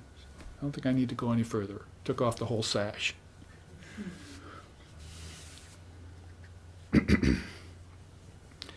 So first, the ox was forgotten. The next stage is even more subtle. The ox and the self are forgotten. Neither delusion nor holiness is there. It's a part of this simplicity that's dawning. It's always open to fullness. Purnamadaham, Purnamidam, Purnat, Purnamudachyate. Everything is full, full, full, say the Upanishads. Life is enlightenment. All things emanate awareness. Sounds like the Mahamudra teaching of Tibetan Buddhism. Spontaneous awareness always rising off of every event. And the quote there from the scripture, he lingers not, even in the Buddha, and passes through the not Buddha. Very much like self and not self. Zen Buddhism links back to ancient India for that. He doesn't linger in the Buddha, the form of God, nor does he linger in the not Buddha, Maya or the void. Everything has become enlightened. His every breath is enlightenment. His every thought is enlightenment. He is enlightenment. And then he returns to the source. The penultimate stage is about formless to form without change. All is a circle of emptiness. Life is manifestation of source. The human's gone, only the transhuman flavor remains. Sort of like a scent in the mind. Seated in his hut, bridle and whip lying idle, he hankers not for the things outside anymore. So Swami walked into a room once, 5th floor, could view the whole bay out there. It's a beautiful view. First thing he did, beautiful sunlit day, closed the curtains. The disciple asked, "Why did you do that, Swami?" So it's beautiful out there. Because I have everything I want inside. It's much more beautiful there. This is a true story. So seated in his hut, bridle and whip lying idle, he doesn't have to worry about taming the ox anymore. He hankers not for things outside.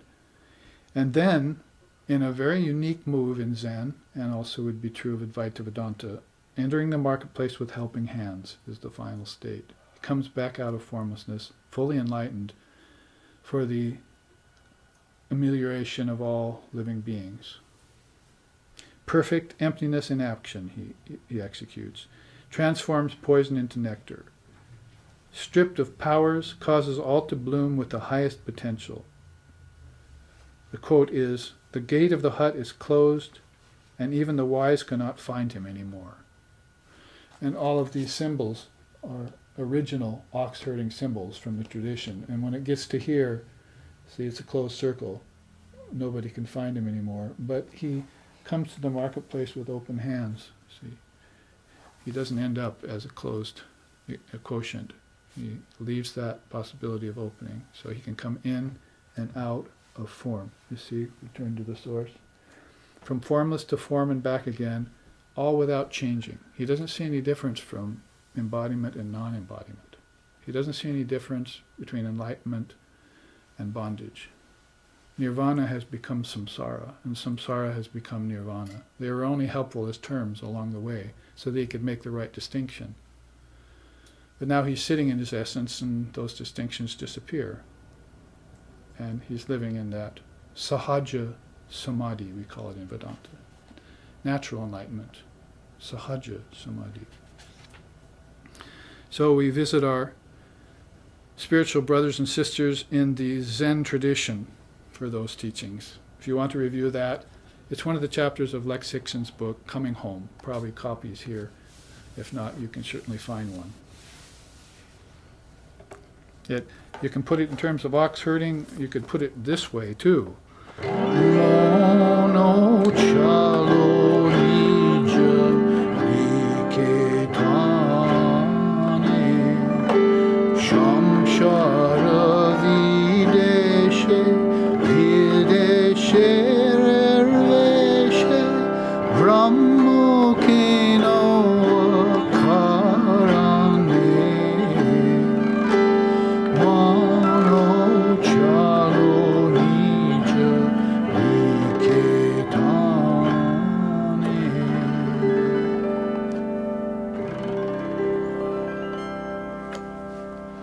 So, O mind, return to your own home.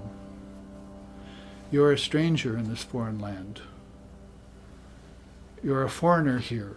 Why do you roam about aimlessly with no purpose? The 5 senses and the 5 elements, all of these are different from your true essence. None of them belong to you. Why have you become senseless in your attachment to others and forgotten your own true nature? It was the first song Swami Vivekananda ever sang to Sri Ramakrishna when they met in that recent lifetime they lived. Oh, I hear you sing, young man. Sing something. Mon, oh child, oh mind, return to your own abode. And that's exactly what Naren had done when he found Ramakrishna, his great guru. He'd come back to his own source, right here on earth. So the song is rather, dichotomous hippopotamus. It's talking about none of these things belong to you, yet they're right on earth, in the body, you see God. You've returned to your own source. As if to say, you never really left it. You only thought you were going away. You dreamed yourself away from your source. It was all a dream, the whole thing. Being born in ignorance, seeking, finding, attaining, getting enlightenment. That's why these stages speak about it that way, you see. It was all a dream of separation. And non-separation was the actual truth of the matter. You can never be separate from your true nature. You are God walking around on 2 legs, in other words, as how Vivekananda put it, or goddess.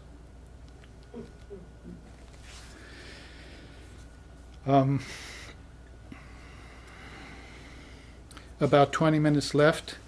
Let's move to the 4th of the new slokas today, number 12. Those wise beings who ever feel in their own hearts the presence of Brahman, who is the one ruler of the inactive many, and who makes the one seed manifold, to them belongs eternal happiness and to none else. And you know the next sloka is, he is the eternal among non-eternal things. He is the intelligence of the most intelligent ones. And all of us know that by heart, I think. Nityo nityanam chetanas chetananam eko bahunam yo vidadati kaman tamatmastam ye nupashanti diraha tesham shanti shashvati netaresham. He is the eternal among non-eternal things. He is the intelligence of the most intelligent ones, who, though ever one, nevertheless fulfills the desires of the many. How is beautiful. One of the most famous slokas out of the Upanisad. So Svetashvatara borrowed that, and he turned it into those slokas. And the next one he says is, the sun does not shine there, nor shines the moon, nor the stars, nor fire, nor lightning. And we recognize that one too. That's also borrowed from, I think, Mundaka Upanishad maybe. That's that beautiful one. Na tatra suryabhati na chandra tarakam nemo vidyuto bhanti kuto yamagnihi. Na chandra, not moon, na surya, not sun, na agni, you see, not the fire. None of those lights shine without the light of your consciousness. All of these shine by its light. The lights of 1 billion suns in the nocturnal sky shine because of your consciousness. If your consciousness was not there, poof, gone. Just like in deep sleep, just like at death, just like in samadhi, gone. All of that is within you. It's in the human being as potential. And human being manifests it and then dissolves it in billions. 11 billion here now, is it? Then the ancestors, how many billion souls there? How many billion angels, celestials? How many billion gods and goddesses? How many billion saints and seers who have got enlightenment? Cosmic, collective, individual mind. Great power, great power. Mahashakti, presiding over it all, the greatest of all powers. Do you realize what's within you? To be or not to be is not the question. You are. That's the answer of all time. You are. I am. I am, I am, I am. I am that I am. all the non-duals. So I've taken you a bit ahead there into the 14th sloka, but let's go back to the 12th. Remember, those wise men who ever feel it in their own hearts. And this beautiful chart, which is one of my favorites because Holy Mother's on it, is a good look for the last 15 minutes. I gathered together from different traditions what is called the 4 sensitivities, the 4 beneficial attitudes, and the 4 perfections of the heart. These are all separate teachings that you'll find in different darshanas and in different scriptures. Nice to see them all put together, this quartet, this trio of quartets. See? And then when I did, I looked in all of Holy Mother's words that they recorded while she was living to find out little sayings that equate to each of them. Goodness, saumanasya. You know, manas is mind, so all the goodness is there in your mind, the virtues and so forth. You have to bring those out. She says about it, be good, do good. And you see where Vivekananda got that saying. I have it on a t-shirt. It was given to me. Be good, do good. Then purity will come. That one who has a pure mind sees everything pure. Not talking about good as compared or contrasted to bad. It's talking about higher good. Vivekananda used to say, good, then better, then best. See, good, then better, than best. And one of the slokas says,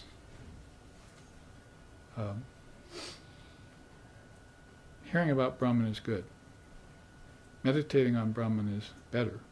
But best of all is that meditation once all doubt dies away. So hearing about Brahman, what you're doing here, take it home, meditate on it, that's better. But best of all is that meditation, which of the doubt about the nature of reality and your connection with it dies away forever. And now you have what is called in the West, by one of its best sayings, the courage of your convictions. I like that Western saying. You have the courage of your convictions. Now, intelligence, called metta. Dive deep with the noble teachings you have received and contemplate them in good company.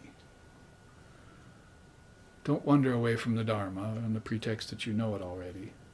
Stay in that holy company where the Divine Being has put you, and saturate yourself day to day until all your karmas are gone. Karmas that you can't see at the moment you said, I know that already. You still have karmas back there.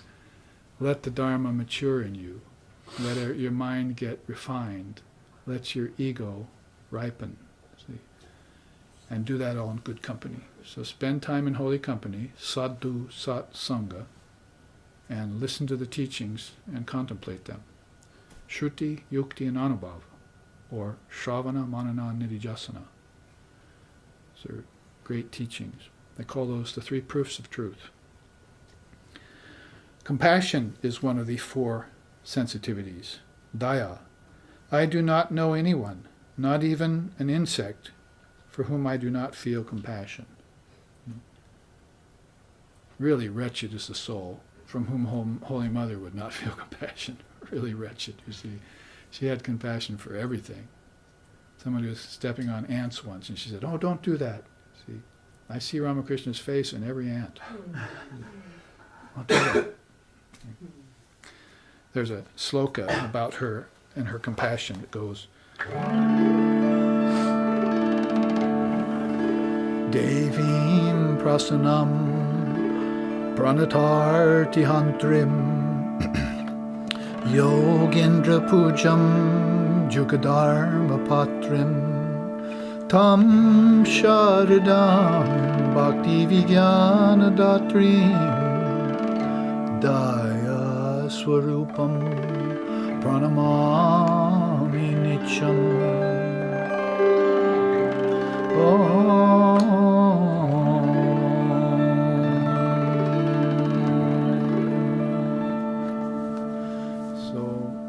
Devim prasanam pranatharti hantrim. O Mother, propitious Goddess, O Sharda, propitious Goddess, killer of misery in souls resigned, savior of religion in every age, by saints and sages worshipped, O Mother kind. Who looked to her as the highest? Swami Vivekananda did, Swami Brahmananda did, Swami Abhedananda did, Swami Shardananda did. All the direct disciples looked at her as the mother of the universe. That's why we sing, alternatively, Shri Sharada Devi He Mahamate Shri Rama Krishna Guru Deva Samprite Parama Pavana Hridaye Kali Yuga Dasite Bhakti Naradi Pevunina Nama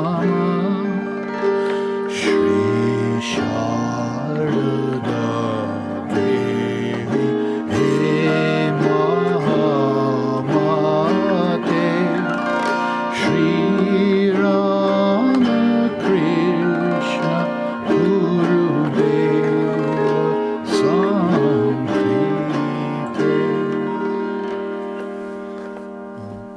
O great Mother Shri Sharda, whose only fulfillment was in Sri Ramakrishna, you are the Sita of our age, pure-hearted, and we worship you with great devotion.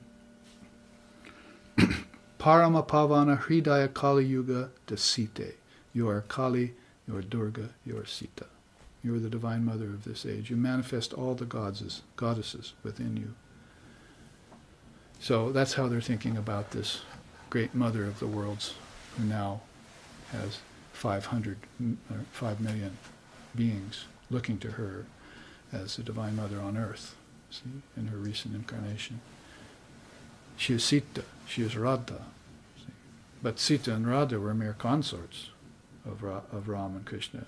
Sri Sharda has come as her own independent mother of the universe, even independent of Sri Ramakrishna, but also as his divine being consort. So this is why we sing to her in such a way, and why she graces us with these 4 sensitivities, these 4 perfections, and these 4 attitudes. What are the perfections in the remaining 10 minutes?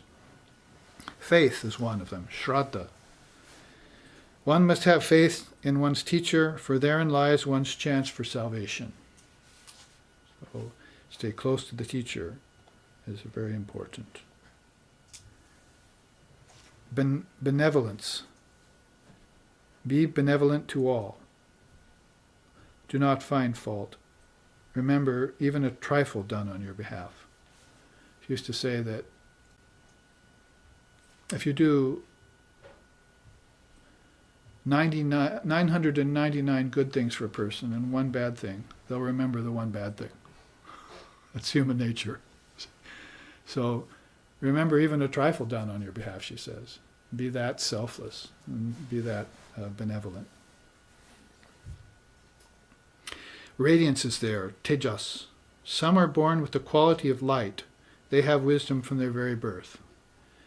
And that's a teaching of a whole different level. If you go from teachings of morality and teachings of wisdom and teachings of sweet peace and so forth. But when you say something like that, you really have gone to another level. Why have they been born with wisdom? It must mean there's been other lifetimes in which they've developed it. So immediately you bring in the reincarnation law, relative law, and you start thinking outside the box that the materialists are in, see, that the sensualists are in. 1 lifetime only, I better enjoy as much as I can. Well, yes, all that enjoyment is turning into suffering, and it's storing up, and it's coming back. It gets paid forward. But I don't know that, because I'm just ignorant of the fact that the mind can produce as many bodies as it wants. God doesn't produce bodies. Wouldn't be involved in such a disgusting thing. See? The mind produces bodies again and again and again. And it chooses parents, and it chooses country, and it chooses gender, and it chooses everything before it even gets into the womb. And some people are very bad choosers. Looking at the state of the world, we'd have to draw that conclusion. So this tejas is very important. You see the wisdom shining off of a being, then get close to that wisdom. It's like you would get close to a bonfire if you were in the Arctic, you see. Get close to that wisdom. Put yourself in that light. The light radiated out off of Buddha when he came out of nirvana. And all the people who had forsaken him earlier, betrayal, one of the worst qualities. Then they came back to him and said, tell us what you experienced there. There's an obvious change in you. See? I think maybe you've even grown 2 horns. Christ too had this great aura, this great light, they said, around him, and other great beings too. So try and get close to that, and you'll find out that when you're in it, everything is clear and beautiful. And when you go away, everything gets confused. You come back, you see. So come back and learn how to light your torch. We went back to Swami Sheshananda again and again, and went away, tested the Vedantic wisdom that he taught us, got a little better at it, went back again, learned some more. We kept going in and out of his presence like that, you see. And pretty soon we could walk away with our own torch lit. A light in the darkness. Nothing would ever extinguish it again. Love, prema, has to be one of the great perfections. Who calls upon God by his grace gets prema bhakti. This love is to be cherished in utmost privacy. Go inside the cave of your heart. O mind, let's go inside the cave of our heart. See? And there we can cherish Mother Shama. That's Kali. But remember, when you go inside the cave of the heart, you can't bring your senses with you. They have to stay out. But try and bring your tongue anyway, because when it sees her, it will want to chant her name, he says humorously. So the senses have to stay out, see, when you go into that cavern of the heart, where love, real love is. Prema Bhakti, Brahmagyan. Those are the 2 highest of all qualities. Prema Bhakti, Ramakrishna said, is that love which you cherish after you've seen God, which even makes you forget the body, which is usually so dear to people. And Brahmagyana is that highest non-dual wisdom into which everything dissolves, and which leaves you in a totally and purely enlightened state. So, Prema Bhakti and Brahmagyan say, sometimes you see the sun in the sky. That's Brahmagyan, see. Sometimes you see the moon in the sky. That's Prema Bhakti. But on certain days, you can see the moon and the sun in the same sky. That's an avatar who comes to earth. Has both Prema Bhakti and Brahmagyan. The way Sri Ramakrishna described it, and he should know it. Now let's look in the final 5 minutes or few minutes here about the 4 attitudes. Isn't it a beautiful teaching and put together? And it's a beautiful way to end our class today. Friendship, maitri. There's nothing better than a friend. You say, well, there are 5 attitudes. I cherish lover and beloved. Or I cherish mother and son, mother and baby, mother and child. Or I cherish the attitude of shanti, shanti, shanti, peace with God. But there's this one called sakya, which means the attitude of a friend. I'm God's friend, like Hanuman had for Ram. You see, I'm God's friend. I cherish that attitude most of all. So that's a beautiful, beautiful, it's often understated, but it's a very beautiful bhava, they call it. So friendship, she says, mankind is prone to weakness. One who warns in time is the true friend. One who warns in time is the true friend. Somebody, who was it? I don't need to name names, but oh yes, a young man who came to our retreats. He's actually an initiate. And he told me in an email a couple of weeks ago, before we met in San Francisco last week. He said, I'm, going from high school to college. I have a lot of friends, and they're always treating me very nicely, and I don't like that. So they're all hollow. They're not telling me what's for my best good. They're trying to make me feel good about myself and so forth. But I don't feel that good about myself yet. I have a lot of work to do. So I want a true friend. And so I immediately thought of that teaching. He who warns in time is a true friend. Tells you you've gotten off the track, because it's very easy to get off the beaten track and to start to take a side track. Very easy. And it's very hard to get back on the dharmic path once you've fallen off it. So, Maitri. And Maitri is really connected to mercy, karuna. Sometimes they call that compassion too. She says, show kindness to all. Even to the cow we should show such mercy. Hold the vegetable peelings up to her mouth. So she used to say, the fruit is what's sold. The peelings, the pit, the seeds, the core, they all get thrown away. But go to that pile and take them and feed them to the cow. They love it. You can eat the flesh, but don't waste anything. So it's both a kind of organic teaching, you see, environmental teaching, and it's also a teaching of spiritual organics. That you would be that, show that much compassion to the cow. You see. Hold it right up to her mouth and let her eat it. Because of her teaching there, I have cows living in back of me in the pasture on the volcano where I live. And so I'll take the carrot peelings and stuff out there. They won't quite come close enough to me. They're a little scared. I think cows are beginning to realize that they get eaten, you see, at the end.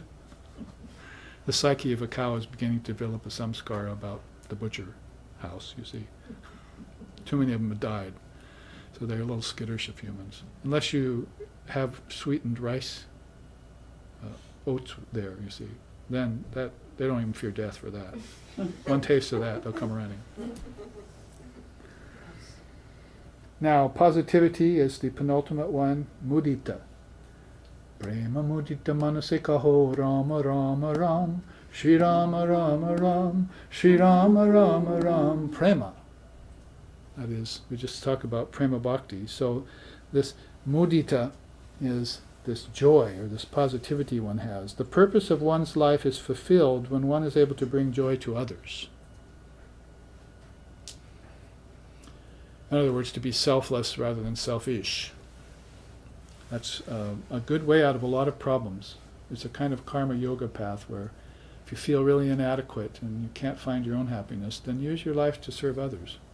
Try and find their happiness. Because in helping them, you'll be helping yourself. It's sort of an old rule written in stone, but she puts it in such a context that it makes it sound like it's really a penultimate purpose on its own. You just give yourself away to the service of others. Lots of young people are wanting to enter into passive service rather than just have houses and families for themselves. They think there must be a higher way here to help this situation on earth. I want to do service, selfless service. And finally we have upekshanam. That's both Buddhist and Vedantas use that word. Upeksha means evenness. There was a lady in prison.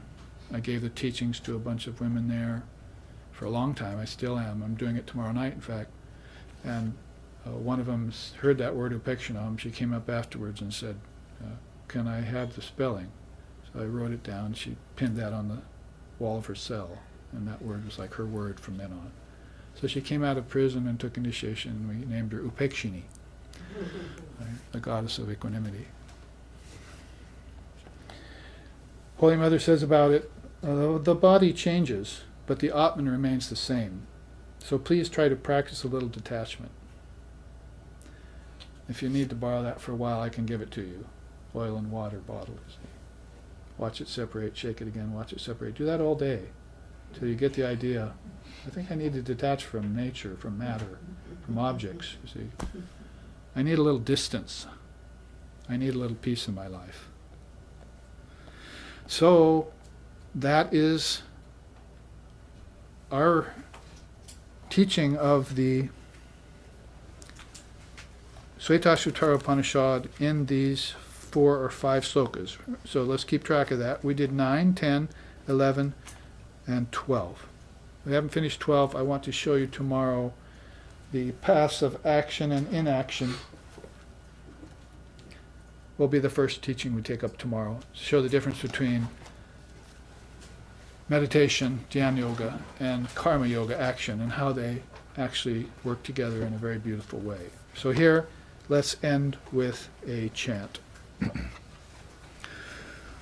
Om Sato, Om Sato Ma Sadgamaya, Tamaso Ma Jyotirgamaya, Mrichor Ma Amritam Gamaya, Abira Abira Mayeti, Rudrayate Dakshinamukam, Denamam Pahinicham, Om Shanti Shanti Shanti. Lead us from darkness to light, from lower truth to higher truth, from the unreal to the real, from the covering and distorting power to the revelatory power. Reach us through and through, O Lord and Mother, with thy sweet and benign presence. Om peace, peace, peace. May peace be unto us, may peace be unto all. Om Hare Om.